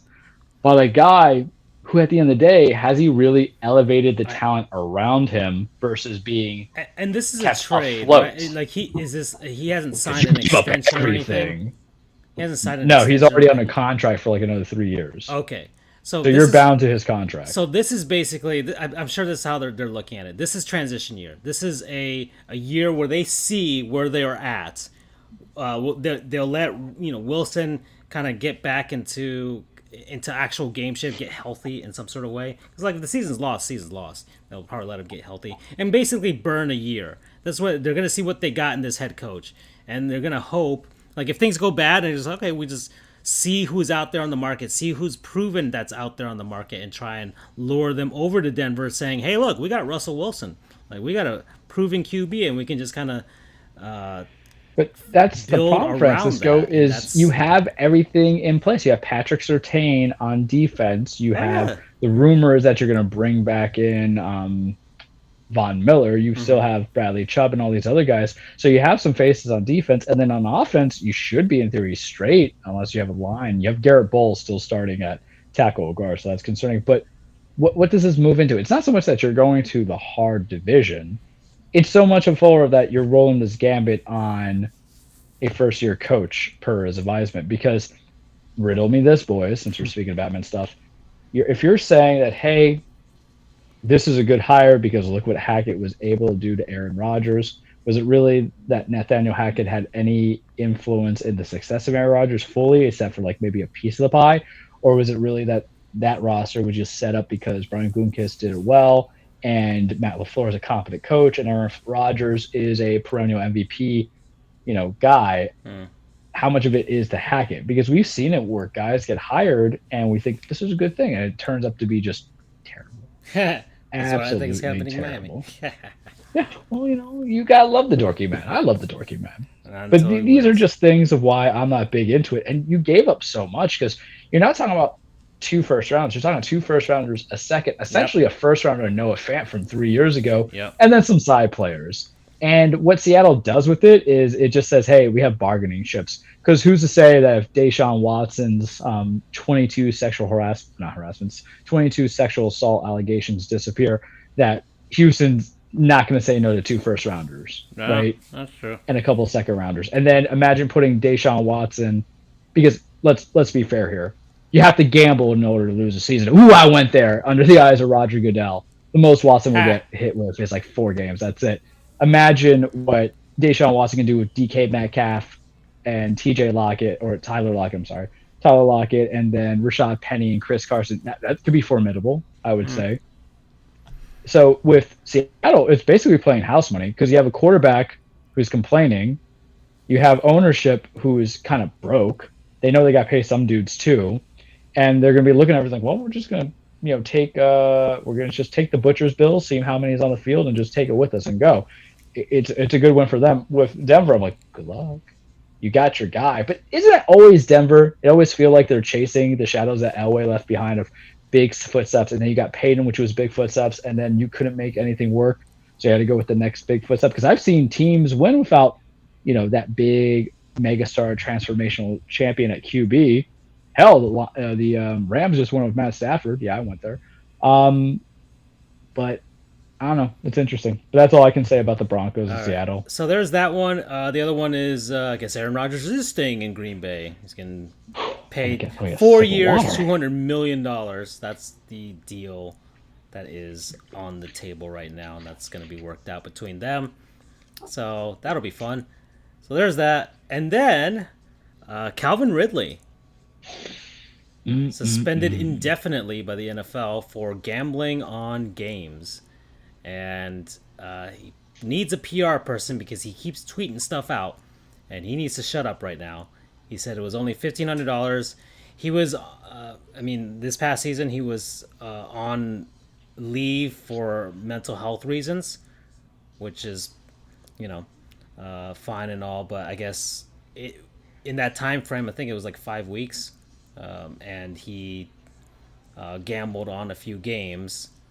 From what I don't know if I don't believe he gambled on any games on his team. It was when he wasn't playing. Exactly, and it wasn't. Yeah, he wasn't playing. He wasn't even. He was sitting, basically saying he was sitting on his couch watching games, and he just decided to do that. And of course, the NFL, Roger Goodell comes out like, we can't do that. It's going to affect the integrity of the game. And right now, this I guess it's going to be a interesting era, as now gambling laws are getting loosened across the United States, and these leagues are realizing there's a boatload of money just sitting there for them to get into all this. Heck, that's the whole thing with Bally Sports. Bally Sports is Bally, the company. I think they're based in Vegas. That's their thing. And if you've watched Bally Sports broadcasts of NBA and the NHL lately this season, you see they put the odds on the screen in the score crawl on the bottom of the screen. So they it's becoming a thing, and these leagues are kind of hoping that it doesn't seep into the actual players or the coaches or even the executives. Miami Dolphins. And that didn't have anything to do with gambling. That was gambling on a number one pick. That's what that was. But these leagues are going to have to start figuring out what they're going to do. And of course, there's the glaring thing, whereas, oh, this guy got suspended indefinitely for betting on a few games on his couch, and this guy beat his woman and is only suspended like 2 games or something like that, you know. So. Damn, you didn't even let me segue into that. Well then, Charles, there you go. Before we get into that, I just want to mention something really quick. Yeah. Or a couple of things first. One, I don't really see the issue if you're betting on your team to win or to do Pete Rose said that too. Was taking the under. He's still not in the Hall of Fame. To do something positive. Like, yes, you are wanting more money for your team to do well. I feel like that could be like a small carve out for gambling, because I can get it if it's illegal to tank a game or to point shave or anything. But if you're betting on your team to do well, what's so bad about that? Oh, Pete Rose. Well, the rumors is that he was betting against his team. Pete Rose isn't in baseball for that reason either, because he was betting on the Reds to win, and yet he's still. Well, that's what I mean. It's stupid. Like, I guess it's a slippery slope, but that's probably the ideal behind it. It's like, it's a slippery slope, you know. And of course, there's the massive rumors of Michael Jordan. Everything is a slippery slope. Jordan totally did it, by the way. Retiring, because and maybe that's why he was the greatest of all time, because he was betting on himself to win games. But yeah. And then I just one more thing. It's kind of like an adjacent, or I'll let you discuss, and then I'll throw my point in. Well, is it still with the gambling thing? Yes. Well, what is it? Or no, it's about the severity of the. Oh, well, this is the segue. So Charles, go ahead. About the. So, it wasn't in our chat that I put this into, but since we're unloading the clip, I might as well just go all in, because we all know I don't like Roger Goodell. That's the disclaimer. That's the first setup. The man has piss poorly ran a policy and procedures mode when it comes to imposing suspension and punishments to players. And it is just a huge disparity. For every severe thing that happens, it might be indefinite on one player, or you think of Justin Blackman and Josh Gordon, who, not that I'm saying they should ever get chances, but they just get kind of set up for fail But Justin Blackman has a little bit different history. But you remember him as a wide receiver in Jacksonville Jaguars, had like a couple of decent seasons, and then multiple run-ins and issues like that kind of kicked him out for a while. But then you have like the inconsistencies that come in. Ray Rice, 8 games. Adrian Peterson, the whole season for hitting his shot with switch. Tyreek Hill gets nothing. Kareem Hunt, Spartan kicks, according to Twitter, his girlfriend only gets 8 games out of it. And then you get a player, Ben Roethlisberger, got 4 games in, but nothing happened to him. That's why the Deshaun Watson is very interesting, right? We talked about it a year ago. Everything catches up. And now you have a player, Calvin Ridley, not a bona fide number one, but number one at least on the Falcons. Poor Matt Ryan gets suspended for gambling. I first off just want to know how they found out, because he must have pissed somebody off, to which that just becomes disclosed, because you can drug test for all the drugs in the world, but how do you get out there of what he's doing? And the problem was you just kind of admit it. Even if you say that it was only $1,500 that you were gambling to, you're just screwed, man. It's kind of like that thing, if you get arrested, just don't say it to the cops, man. Don't blow. It's okay. But then you have this disparity, because now it's indefinite. Now it's the worst thing. But you have men beating people up, beating up their wife. Alvin Kamara, what happened to that when they just went freaking, little rascals on the guy in the elevator? And I think they were going in between, but that was only a couple months ago. Haven't heard a thing on it, right? When he was charged and arrested after the Pro Bowl for beating somebody up. Thank God for the season. Yeah. Exactly. I'm like, we're perpetuating violence versus gambling. And gambling, I'm not for it. I gamble very lightly, if anything, if I go to a casino. But what is the severe ramifications of happening? We even acknowledge it as an addiction. An addiction. Shouldn't you be providing someone help? You do it for the policies and procedures that happen if you're substance abuse, right? I would hope, at least, if you're the employer. But it is like you have Gamblers Anonymous. Instead, we're just going to penalize somebody. And the issue with it is that owners aren't going to care. Maybe they care, but it's not going to stop anybody from reconsidering him, because it's not like he ran somebody over and killed them or beat somebody up and had all the assault weapons, Greg Hardy. But he was still given multiple chances. But now we're playing this whole thing about the integrity of the game.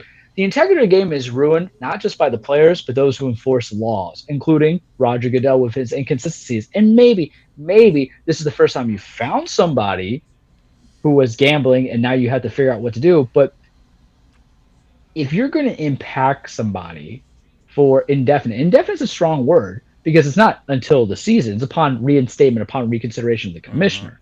And there are players such as Justin Blackman or Josh Gordon, who there's some preferential treatment, not preferential treatment because they're both treated poorly, but there's some pickings and choosings who you can come in there.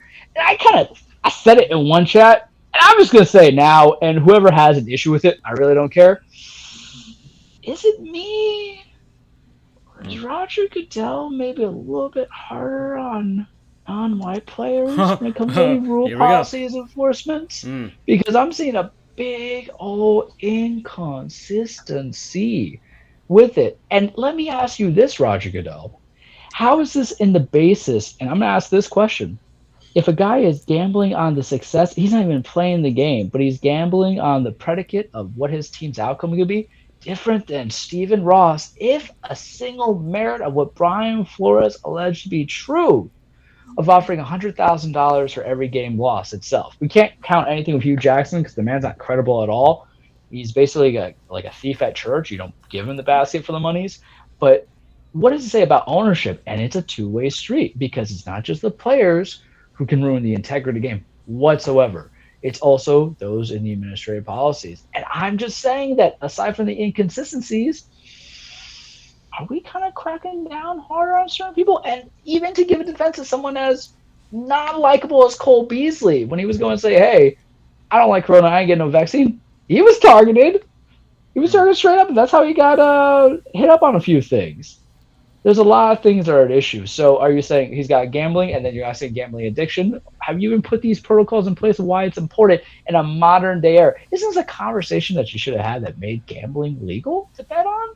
How's this also going to impact players coming into it? Are you going to transition these issues from college to the pros? I got a lot to say about it. I feel like I've said too much, so I apologize. But it might seem like a singular issue, but really what it is, it's branches of a tree that spread out to all the other underlying issues that work under this big old oak tree that is Roger Goodell and his ass backwards policy, and they're not going to care because they're still going to be making the most money in sports. But now I have like linear things I can bring up to it. Like, well, if this is considered gambling when he's out there, what about the Stephen Ross? Like, if it is legitimately true. Interesting questions to pose. Andrew, what was your thing? So my thing was, I kinda sorta understand, as much as I hate to admit it, why they're making a harsher example of him. It's because it's probably exclusive. It's actually in their rules that you can't gamble on games, as stupid as I think it is. The thing to do is to actually penalize off-field shit.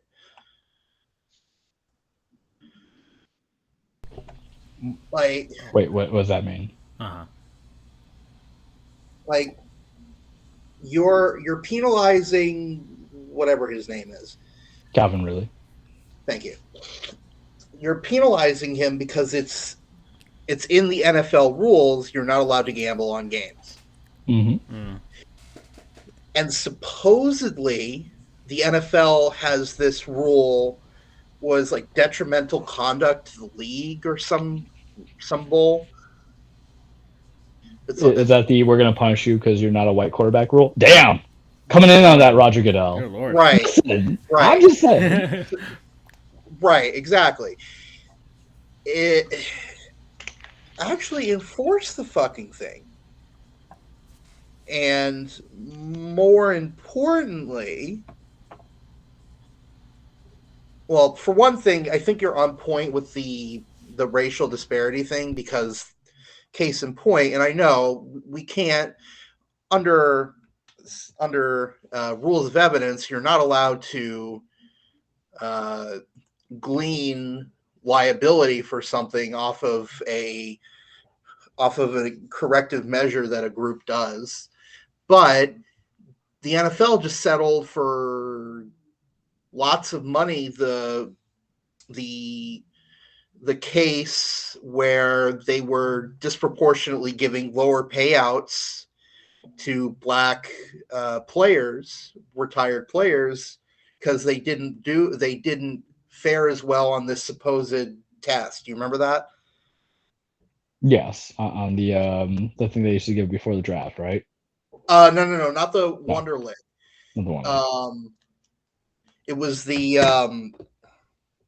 when they were determining payouts for like mental brain compensation. Oh, for the CTEs? Right. Yes. They used some kind of analysis formula that it was based on like what was the cognitive ability of the player now versus a certain baseline. So they did craniology as their payout effect? Basically, yes. But the problem was the baselines they used gave lower marks to black players. So they got lower payouts because the difference between the baseline and where they were with CTE was smaller versus a white player. Because, like, let's say a white player starts at a 10 and he's down to a 4.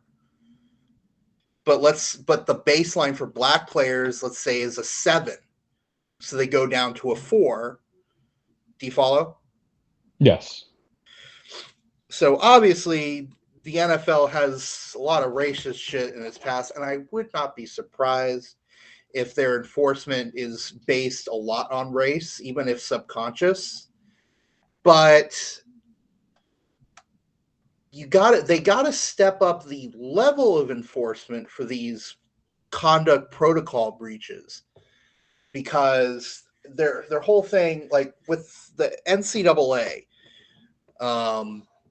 when it came to the Penn State, when it came to Baylor, they said, "Oh, we're not going to penalize these schools for these nefarious acts because it's not related to athletics or it's not like a lot of people were calling for Penn State or Baylor to get like a 1-year death penalty like SMU did back in the 80s. But the NCAA's whole argument was, well, SMU broke NCAA rules because they were paying recruits. As bad as Sandusky and Bryles were, they didn't break NCAA rules, so we're not going to punish them for that. Exactly. And BU says, hence why they didn't with Baylor, because precedent was already set. So NCAA, go fuck yourself, change your rules. NFL, go fuck yourself, change your rules. Actually put severe penalties on shit that is outside of your gaming purview. Instead of 6 games for Ray Rice absolutely doing what he did. I still call all elevator cams Ray Rice cams. Jesus. Give him a year at least, and look like Ben Roethlisberger. Like he didn't get that's the one that they put him on the conduct detrimental though, because he wasn't found to be criminally liable for anything. But the NFL isn't a freaking court of law. But that's the thing; it treats it as such. And there's a CBA. Players Union will defend their players; they have to. So there's always like, I'm still in bar mode, so I use a lot of analogies. Like, for instance, if someone wants to claim their slice of the pie of someone's estate, if you killed them, you don't get to claim the slice of the pie. Now, even if the person is not held criminally liable, if the judge thinks by a preponderance of the evidence that they killed the person, that's okay. They can be written out in that case. So you don't have to be criminally liable for killing the person. You just have to be more likely than not to have killed the person, and you don't get the money. So that's my point. Roethlisberger wasn't criminally liable, but it's pretty fucking obvious that he did what he did. So, oh well, he wasn't criminally liable, so he's scot-free. No. Do your own internal analysis. Did he do what he did? Because that's a really fucking high bar to reach in the criminal justice system. Roger Goodell, you are not a judge. You never will be a judge. To a degree, he's like the end-all, be-all enforcer, judge, jury, somewhat executor. Well, right, but his decisions aren't based on, and I forget this, beyond a reasonable doubt. His decisions aren't based on that. Well, here's the thing, though, Andrew, and I think you kind of forgot it. Due process is a concept that goes beyond just a criminal setting. It goes into a lot of things in the areas of law, even if you get into arbitrations, having your day in court. And that's why you even have appeals process coming into whatever is decided to you in the NFL. And that's why you have the appeals panel. Yeah. So and CBA, all that stuff kind of governs over how much he can do. They're not. It's the idea of that. Yes, he can pass judgment. Why the Astros didn't get punished for their scandal? Yeah. Cheating. So, and the thing is, Goodell's been around, 12 years now as the commissioner? So you see and we'll bring into Deshaun Watson and Roethlisberger, because I don't know of any modern and past gambling for the NFL. But if you have somebody who's found to be non-criminally liable coming into the situation with Roethlisberger, and he got 4 games, don't you think in the CBA for the players to protect their dudes, they know that they're going to have guys in the future who are going to be accused of alleged sexual assault, and then you don't think they're going to put protections in there for them in the future of what happens if there is no criminal investigation that comes around to a formal indictment or arrest and charges? Because remember, and I don't know how we became legal people, but I get to say this, an arrest is just an arrest. Probable cause is such a very low threshold it really means nothing. It means that there was enough to find that criminal activity was essentially afoot to which you had to arrest somebody, right?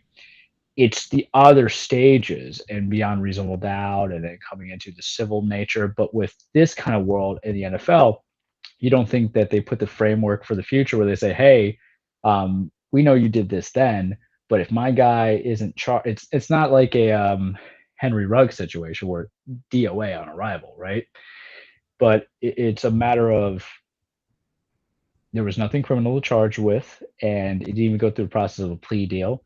And civil lawsuits, people get sued all the time, and those resolutions, there was because let me tell you, bud, they're not going to get to a trial. I think there's going to be a set out or a payout money. So maybe if there's a payout settlement, maybe a suspension, but that's usually you sign an NDA of what those messages are. So I think there's a lot of protections for someone like Deshaun Watson in that sense. The problem with Goodell is that he always seems like for a guy who seems to be in the face of it, just doesn't know what the hell to do with himself and with his rules. If that kind of flushes some light in the big issues, but taking some real world facts and bringing it into a real world situation. This got serious. Well, we picked the legal brains, and at some point we're not. The three of us are not just random people. We are highly educated, surprisingly. As we were debating about alter ego crackling oat brand cereal and Rice Krispie treats. Complete contrast from the beginning of this show. I do want to move on from here. So that's the NFL news. I do want to post some stuff here. I had some other things real quick. Of course, we got the Heat. Victor Oladipo is back. Best team in the East. Victor Oladipo, am I right? Yeah. Yeah, he played only 15 minutes, but man, what a 15 minutes. Oof. The Heat aren't trading for nobody. They already got their guys. Yeah, ready to go. We don't. Y'all want your Devin Bookers, not me. You want your Ja Morants? Man looks like gummy thin as a toothpick. I'm not hating on Ja. We love Ja. Ja, we love you. We were supporting you 2 years ago, but I got to talk that ish now because there's only 16 games left in the season, Francisco. Yeah.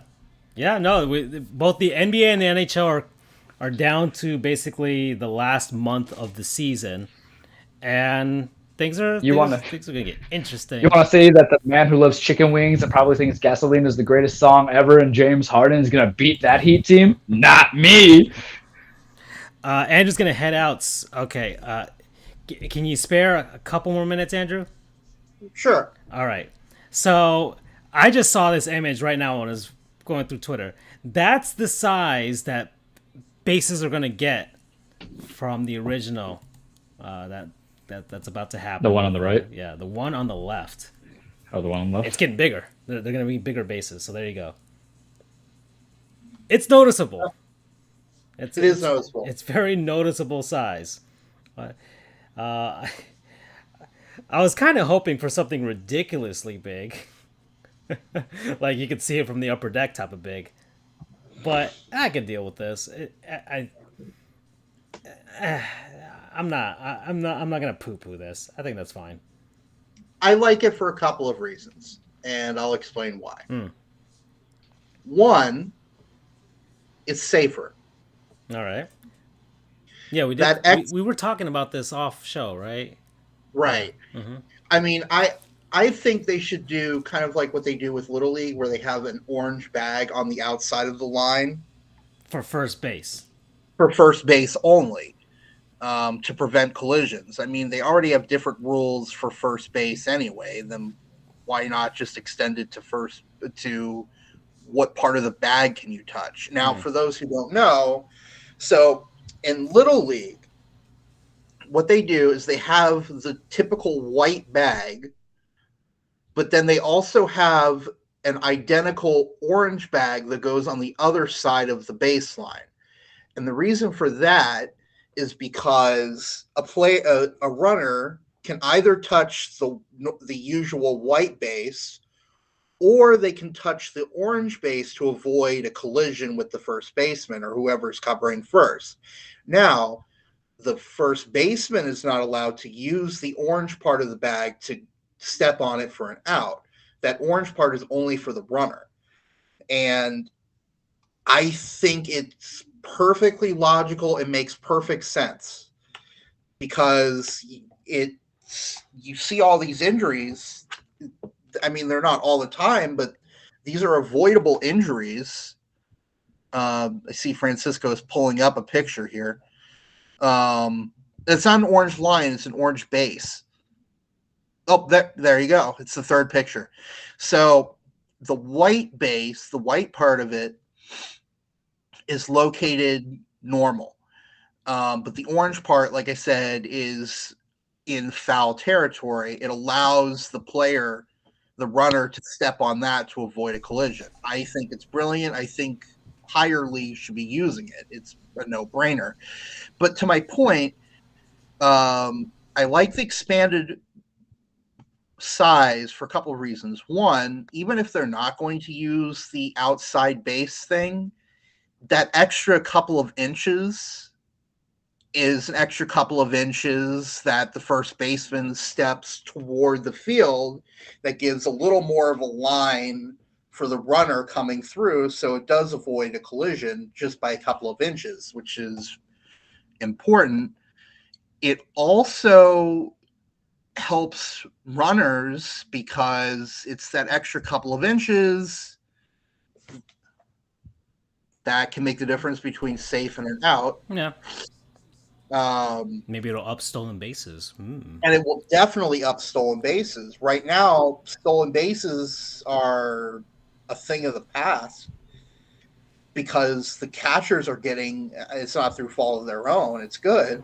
The catchers are getting really good at throwing out runners. So that extra, if you watch Sports Science. Yeah. And also the heavy reliance on the 3 true outcomes in baseball. Right. Which is also the other rule that we're going to talk about. So on Sports Science, it tells you that, just like an extra inch of a lead off of first base before the steal makes it that much harder. So I love defense. I'm a catcher.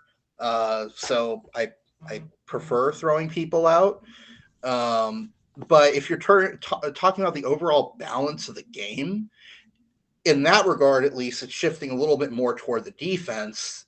You can shift it a little bit more toward the offense here because can you imagine what Juan Pierre could have done if he had an extra inch or two to work with? Oh, yeah. Per base? Mm-hmm. Like just his bunts would be impeccable, and or Ichiro, you would have had a few more hits. Yeah, absolutely. And so I see it as an absolute win. It's all around. I don't see any reason why it shouldn't have been done. They instituted the shift ban, right? Yeah, that's the other rule to ban the shift. The Joey Gallo rule. I'm not a huge fan of the shift ban. I think it could have been tweaked a little bit without an outright ban. I mean, I don't know if it's just an outright ban, like you can't have more than 2 fielders on one side. You know what I would have done? I say you can shift, but only at the moment that the pitcher begins his windup. Oh, God. So basically, they have to rush over to the other side of the field as soon as the pitcher begins his windup. And the pitcher can't slow down, or else it might be called a balk if there's a guy on base or something like that. I just think that would be funny to see guys scrambling around. I like that. I do like that. I think also they could have. I mean, I've seen a lot of good suggestions about how to kind of nerf the use of the ban or nerf the effectiveness of the ban without getting rid of it outright. I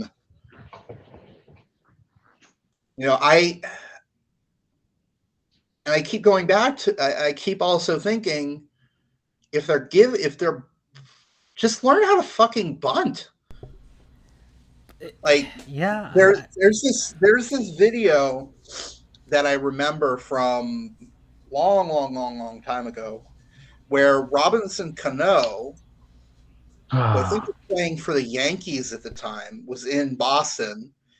They've got the full shift on him. He does like a swinging bunt. Like he holds it like a bunt, but he's actually like swatting at it like a swing. He hits it down the left field line. No one is there, and he gets a double out of it. Just do that. I know it's not sexy, but if you keep doing that, just fucking bunt the ball or something. And the thing is, I think a lot of hitters. I mean, remember, baseball players. Hitters don't have high hitting IQ. Is that what you want to say? Well, no, I don't think it's that. I don't think that it's that at all. I think some. No, I don't think it's that. I don't think that it's that at all. I think some guys, it's just they've been so programmed and are just pull hitters, just complete pull hitters that they just can't help themselves, and that's how they've been hitting since they were kids, or since they were teenagers at least. It got them to the big leagues, but it's.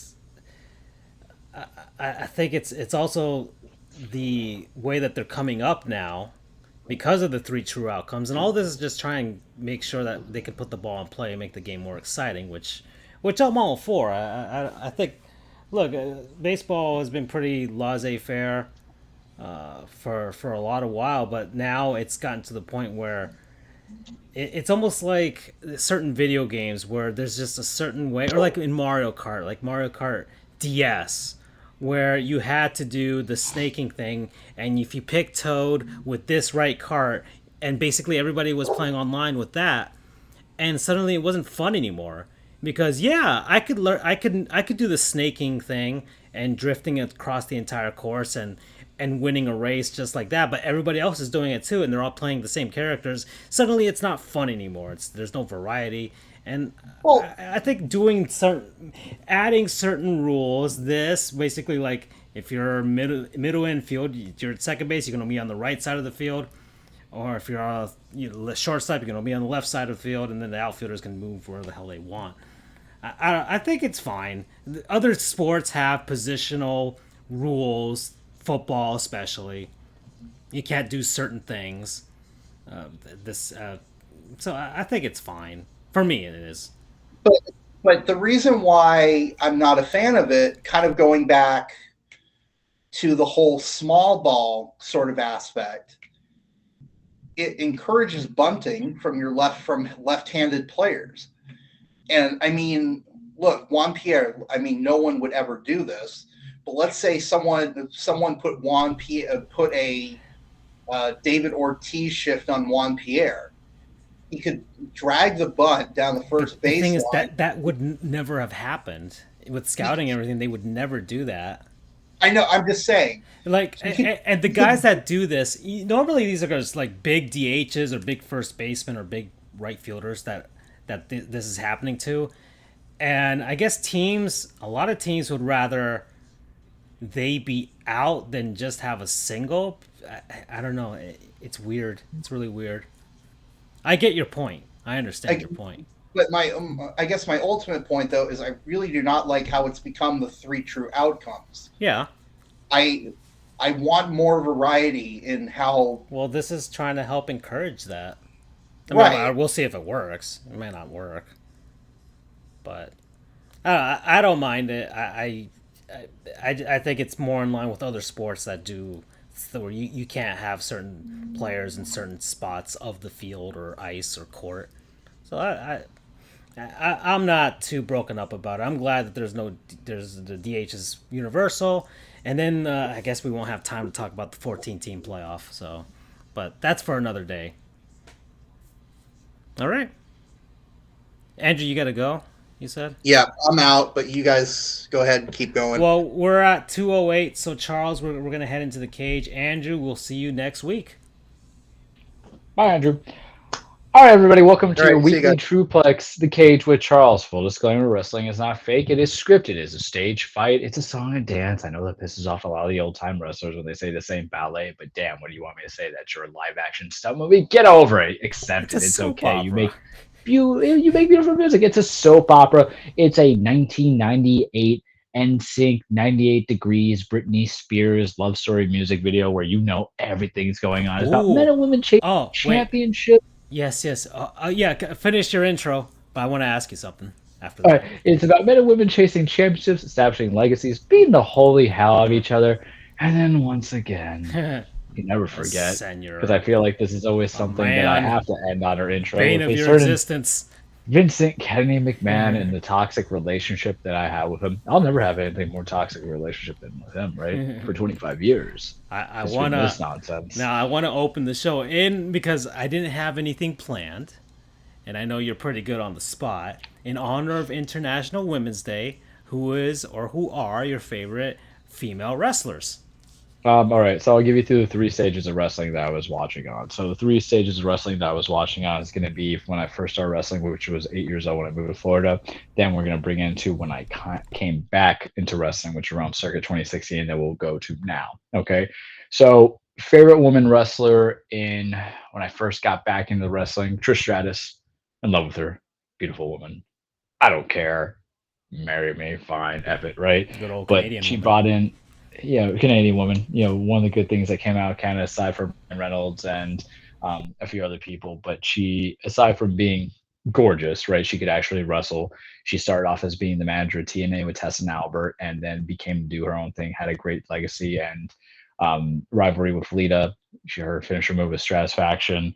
Just yeah, Attitude Era was a very misogynistic time. I was an 8-year-old boy. Of course, I'm gonna gravitate towards that. But she can actually go in the ring. She actually came back in SummerSlam about 2 years ago to go against Charlotte Flair, and the match was actually very good.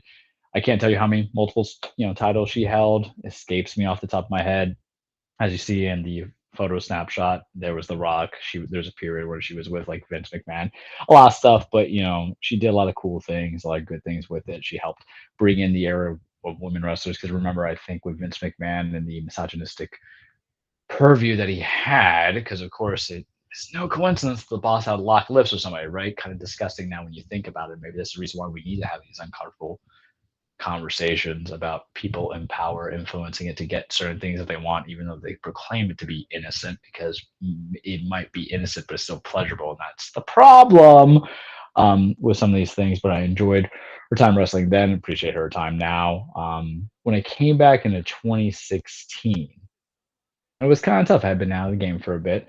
I came back into wrestling full time because one of our guy friends in law school, David Krogi was like, "Oh, you know wrestling?" I'm like, "Wrestling? I like wrestling." And he's like, "Yeah, have you caught up stuff?" And I'm like, "I haven't caught up in like the modern day wrestling. No, it's been a bit, all this other stuff." And he's like, "Well, start going into it." And then I got back into NXT. When it was Black and Gold brand was my kind of push into it. Then it led us to what was going on in the modern day era. So when I came back in 2016, that's when you got the Four Horsewomen Revolution.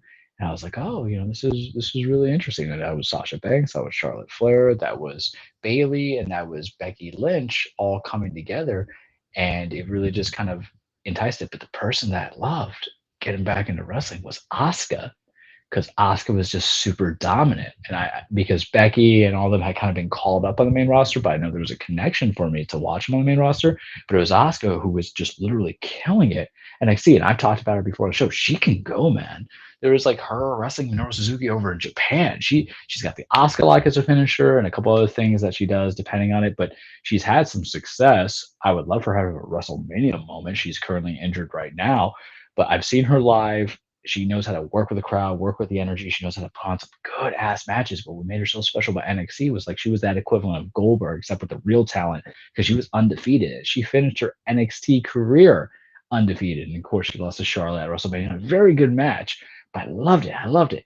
And now my favorite one, Asuka's still kind of up there. She's been out of the ring for a bit, but I'm a fan of characters, and I'm not saying that this is my current favorite, but I'm going to give a shout out to what we're doing in NXT. I can mention Bianca Belair. I can mention Becky Lynch. I can mention Charlotte Flair. I can mention Ronda Rousey. I love me some Sonya Deville and the talent that she has there. But I'm going to go back to another one on NXT, because now it's NXT 2.0, and now they're kind of focusing more on characters and all the feel good stuff. But I'm gonna give it for a gimmick I'm invested in. And you know Charles loves gimmicks. He's a sucker for that. But right now it's Wendy Chu, and she was the I forgot her OG name that they called her when she was it was Karen Q, but now she's Wendy Chu, and her whole gimmick, Francisco Florence, is not racist, which makes me happy. She's like a sleepy human being. And it's hysterical to me. She comes in with the eye mask, like the pajamas and I the remember that she was like pillows. sleeping on top of the lockers or something. Yeah, Yeah. and it's just like I'm a sucker for that stuff, man. Like some things just kind of fit. It was, I'm trying to think of all the gimmick characters I like that Vince ruins. Like I think about Aleister Black, I think about a few other ones, and then it just kind of like destroys it. Aleister Black's not a gimmick; he's Malachi Black now in AEW. I'm just thinking about all the stuff that I like that they ruined. I can't think off the top of my head, but there's just something interesting about it that cracks me up because I think it's like Vince's jab at modern day culture and behavior of people, of how us as millennials are just always overworked, overtired, and underpaid, and we just want some nap time. We love our Starbucks, but you put a character in the right performance and they own it. The Undertaker could only have been Mark Calloway. It couldn't have been anybody else, right? Um, Karen Q could be the only Wendy Chu. Like she even does a thing where like her elbow drop is her kind of doing nap time, and I'm just enjoying. I'm gonna see where it takes her. Right. Obviously, it's not a title. Give her a championship. That'd be cool if you do. But wrestling sometimes about the weekly gimmicks. The Honky Tonk Man did it well. Elias, when he was still around on TV, I don't know what he's doing with his guitar and everything. That's what's bringing in well. Yet people invested. They're good for segments. They're good for things to kind of break up the monotony as you're waiting for the next match. So that's just kind of where I am of like past, present, and currently the future, and for all different reasons, right? So yeah, didn't think I have the brain to go through there. Any questions? Look at her; she's got a little unicorn mask. It's hysterical. That's great. Going into now, so much has happened. I don't want to make this into a 30-minute cage, so I'm gonna just really. Do I do AEW or I do WWE? I guess AEW because Revolution So much has happened. So well, before Revolution happened, before that, and so now but we can do a even before that, Tony Khan bought Ring of Honor. big money, yeah, big money. So Ring of Honor, we had talked about it. It was on its dev's doorsteps. It's where a lot of the great talents had originated from: Samoa Joe, CM Punk, Bryan Danielson. I could just give you the list of names, but that's where they started. Tony Khan bought that. I was like, meh.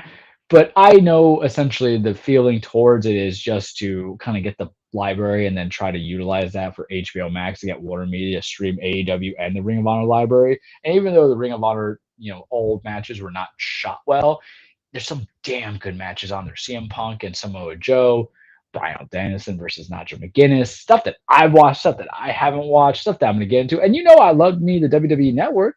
What would I do when it was Corona time? I'll put that on as I wait for calls and do some things and stuff like that. I watch some old matches that I missed because I missed a gap in wrestling.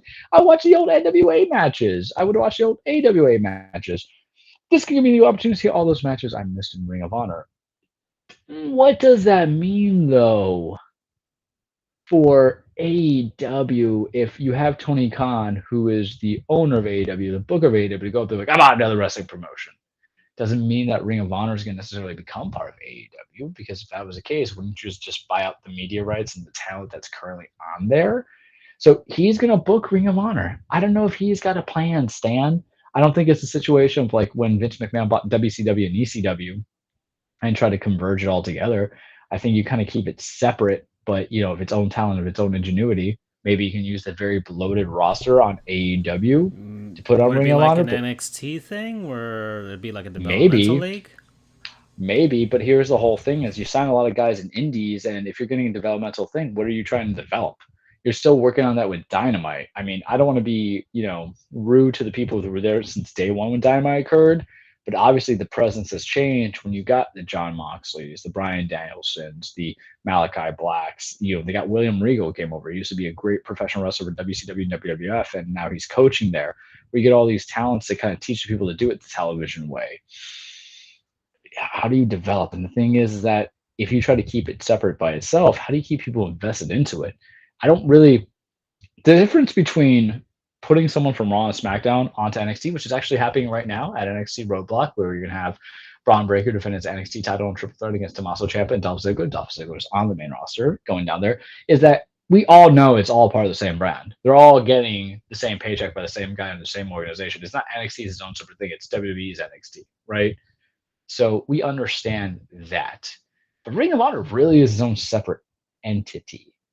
And I don't know what you could do with it because I don't necessarily want you to kind of have it be a developmental league. What I want you to do with it is just have two-way talent, the way they were kind of doing, how Impact did it best with the Forbidden Door, except to have more money and resources. But really, this is what I want, to be honest with you. Ring of Honor talent goes between each other every now and then what you have is twice a year So basically, Supercard like, pay-per-views. people are like on a two-way contract in a sense. Yeah, kind of. yeah.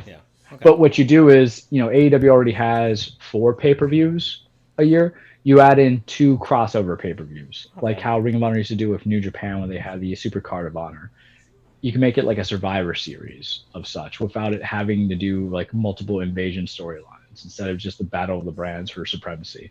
Mind you, it's wrestling is all scripted, so Ring of Honor ain't going to win that for a bit. And then you can have Team Ring of Honor Originals, which you could do against the Team AEW newbies. You can have they mentioned the 4 pillars of MJF and Sammy Guevara and Darby Allin, and then one other person who escapes my brain. I apologize because it left me in my thought process, but it'll come to me eventually. Much forgiveness to anybody who goes with 4 pillars. I guess I go with 3 of them versus like Ring of Honor Originals of Bryan Danielson and Samoa Joe and CM Punk, because I'm imagining someone just got to pop up. CM Punk, the Briscoe brothers, stuff like that. You can do cool things of that nature. It's going to bother me that I don't know the 4 pillars of that, but as I'm talking, I'll look it up. But maybe it's just, I think I told you guys what's the point, right? Because I know you want the Jungle Boy Jack Perry. That was the other one. I know you want to have it be big. You really want it for the library because it might incentivize people to buy your streaming rights if you have this whole big thousands upon thousands of hours of wrestling tape. And what's the thing about wrestling? We talked about it. It's one of the few sports or sports entertainments that can be rewatchable. I don't go to wonder about that Monday Night Football game that I saw 7 years ago between the Eagles and whoever, the Cowboys. Right now, I don't care about that. You can look at highlights. But I don't even look at highlights. The only things I'll rewatch is old wrestling matches, old boxing fights, maybe some MMA stuff. But MMA, it's not entertaining anymore. People want to tell me it's entertaining. Explain to me how it's entertaining when Jorge Masvidal is supposed to be this badass mofo and keeps getting knocked the hell out to Kobe Covington. Just saying.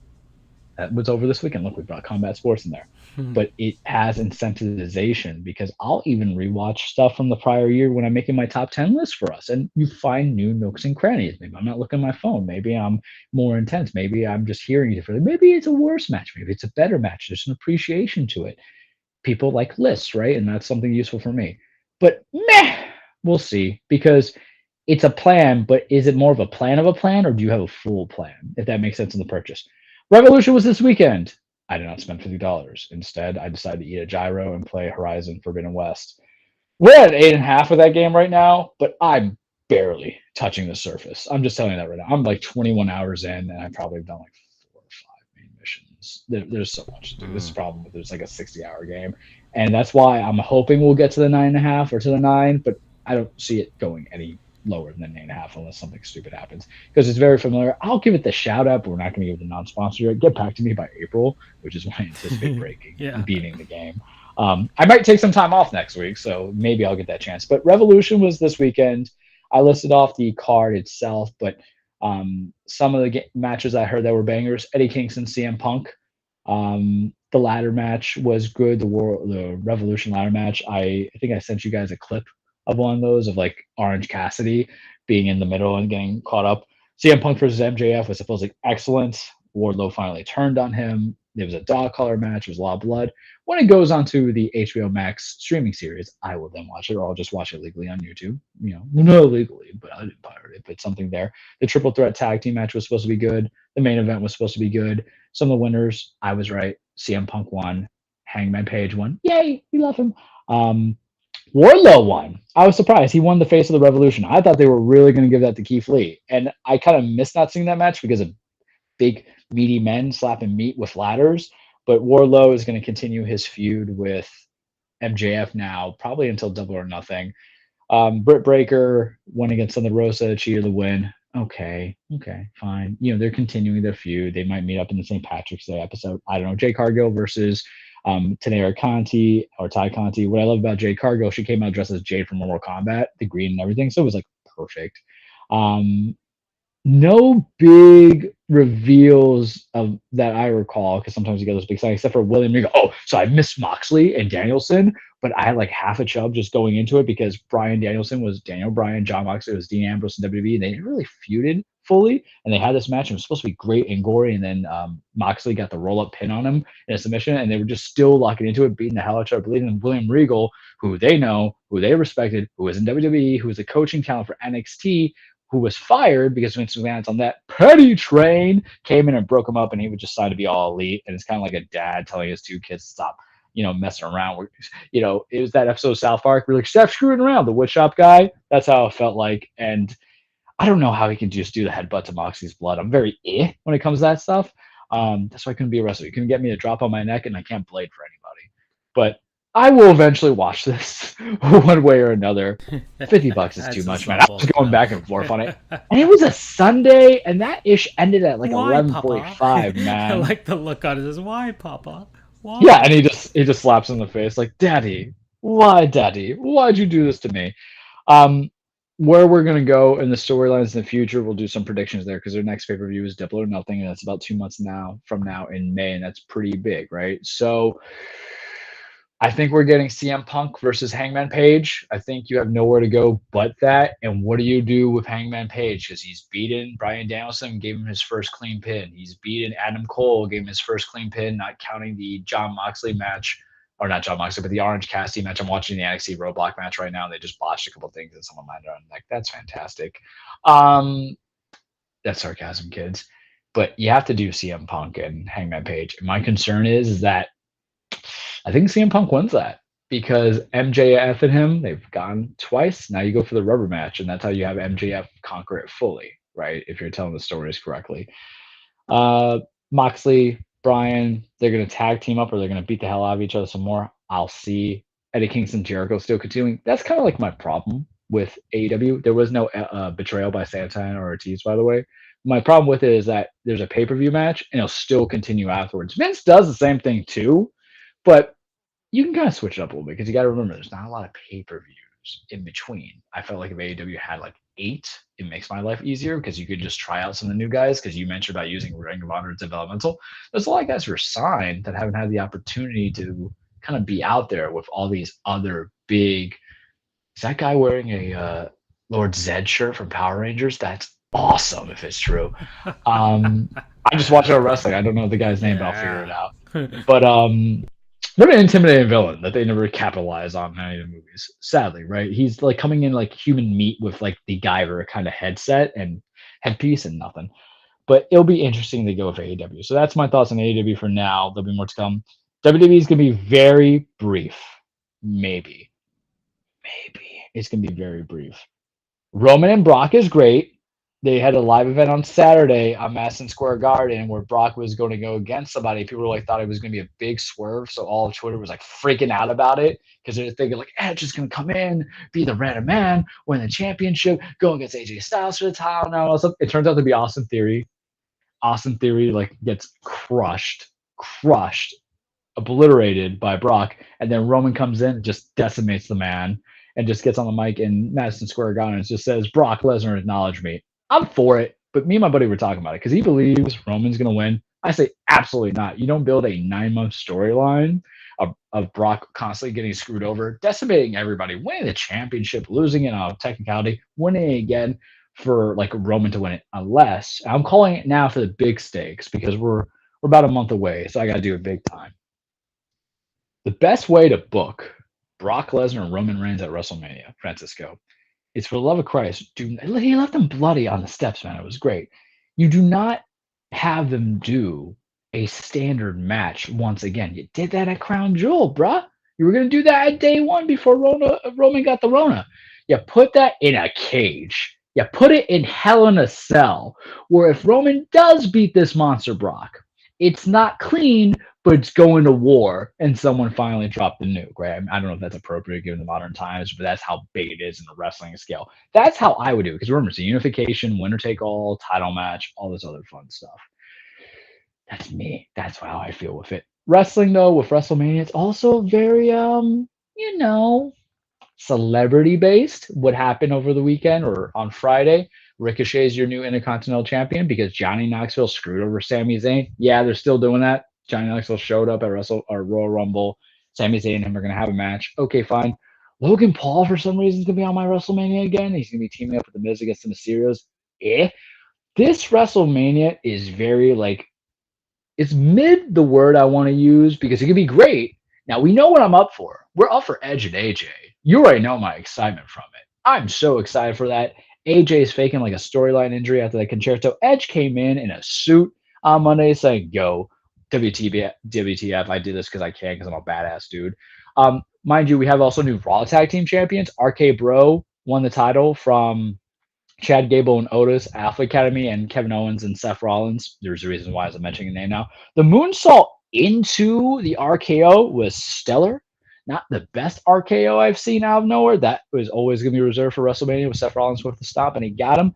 But it's good stuff. Good for Ricochet to get the IC belt. The guy should always be on my TV. His character work can be kind of bland, but you're only working with what you're given in creative. But good for him. For some reason, it's like, hey, we're going to push it. WrestleMania is going to be yeah, well, look how finesse he is, man. Look how athletic. I love him. You know, he has some damn good matches. You want to watch some good Ricochet matches in WWE? Watch him versus AJ Styles at SummerSlam. Watch him versus Adam Cole for the North American Championship. Watch him versus Velveteen Dream. Damn good stuff, sirs. And also watch him in the NXT Tag Championship match against Viking Raiders when he was teaming up with Aleister Black. Damn good stuff, sir. He can bring it. It's just, you know, you got to make the underdog work. So the IC title is good. There's some predictions we'll go into, but not just yet. But something big kind of happened. I sent you in the chat, and this is where I'm going to kind of be on the focal point for 5 to 10 minutes.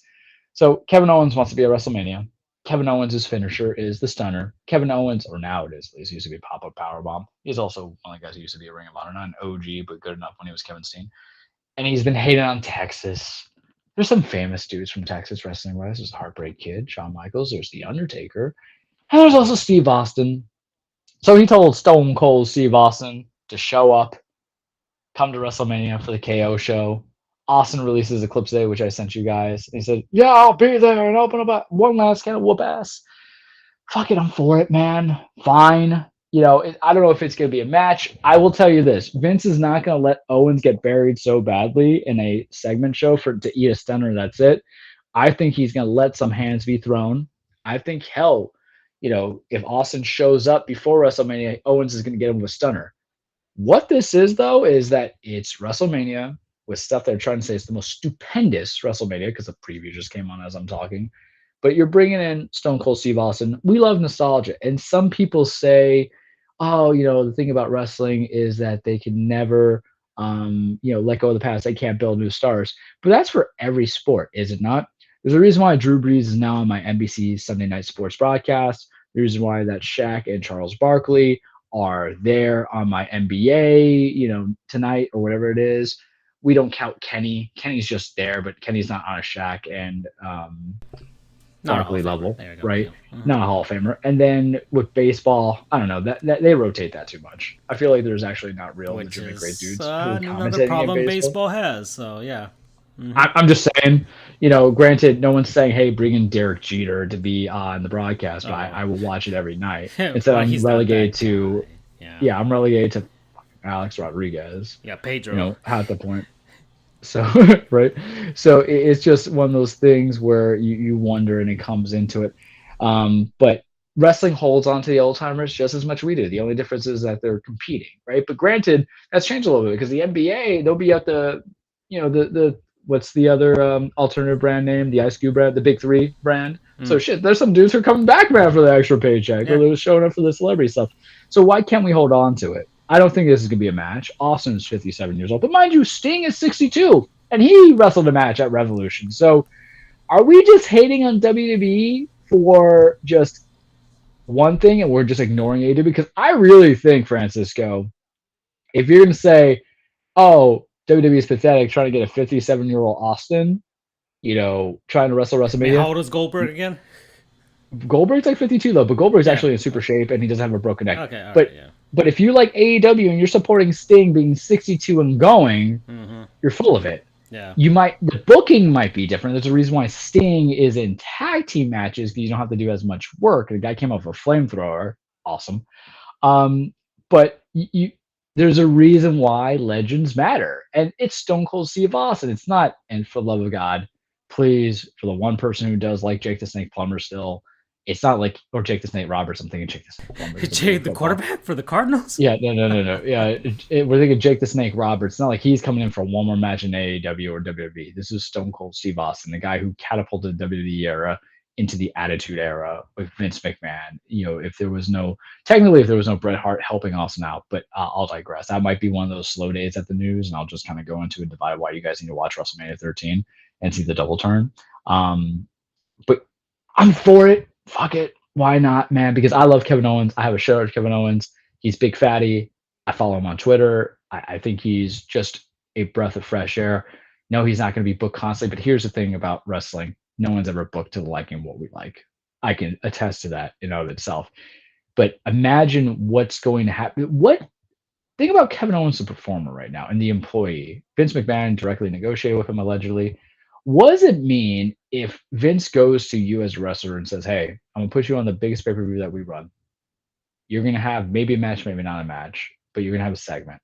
And you're going to have a segment with this man, Stone Cold Steve Austin, and you're probably going to eat a stunner. But what does that say too? Isn't that the ultimate minting in wrestling? Isn't that certified in of itself what your legacy is and cementing your legacy? Because here's the thing, we talk about cementing legacies. I feel like this is a good point to come into it. Some legacies are cemented with victories. Some legacies are cemented in losses because someone's got to lose most of the time, right?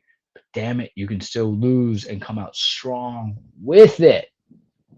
And I want to see where it goes. Now, mind you, it's also Vince McMahon, and he gives me what I want, and then he screws it up too. That's the hard part. That's why I'm also concerned about AJ Edge, which I think they're putting on night 2. So I don't even want to kind of watch night 1, Francisco, because I got Roman Brock in that payoff of a 9-month storyline. And then I got AJ Edge on night 2. What the hell do I need to watch night 1 for? For Austin and Owens? After I just wax poetically about it, I'm like, just YouTube that ish. They need to fix that. They need to fix it big time. And right now, I'm going to see this triple threat match, Braun Breaker. Hopefully, he, as the next generation, does some stuff. But if not, everybody's going to think about his daddy and his uncle, Rick Steiner and Scott Steiner. Big Papa Pump has got the hookup. Holler if you hear me. And that's all I got for you this week on The Cage. Okay. Well, this show has gone on pretty long, but we talked about very important matters. So I'm glad we had a stark contrast between the first half of the show and then the ending of the second half before heading into The Cage. But yeah, this is a good one. So we have probably a couple more before we take our normal break, which... We don't have baseball, so it's actually more justified. Yeah, and I guess the playoffs will eventually start. So we'll probably take a few weeks off, have the draft as well, and we'll probably be in the thick of the playoffs. Hopefully the Heat and the Panthers are both still in it by that point we come back. All right, well, bye everybody. Have a good night. Take care.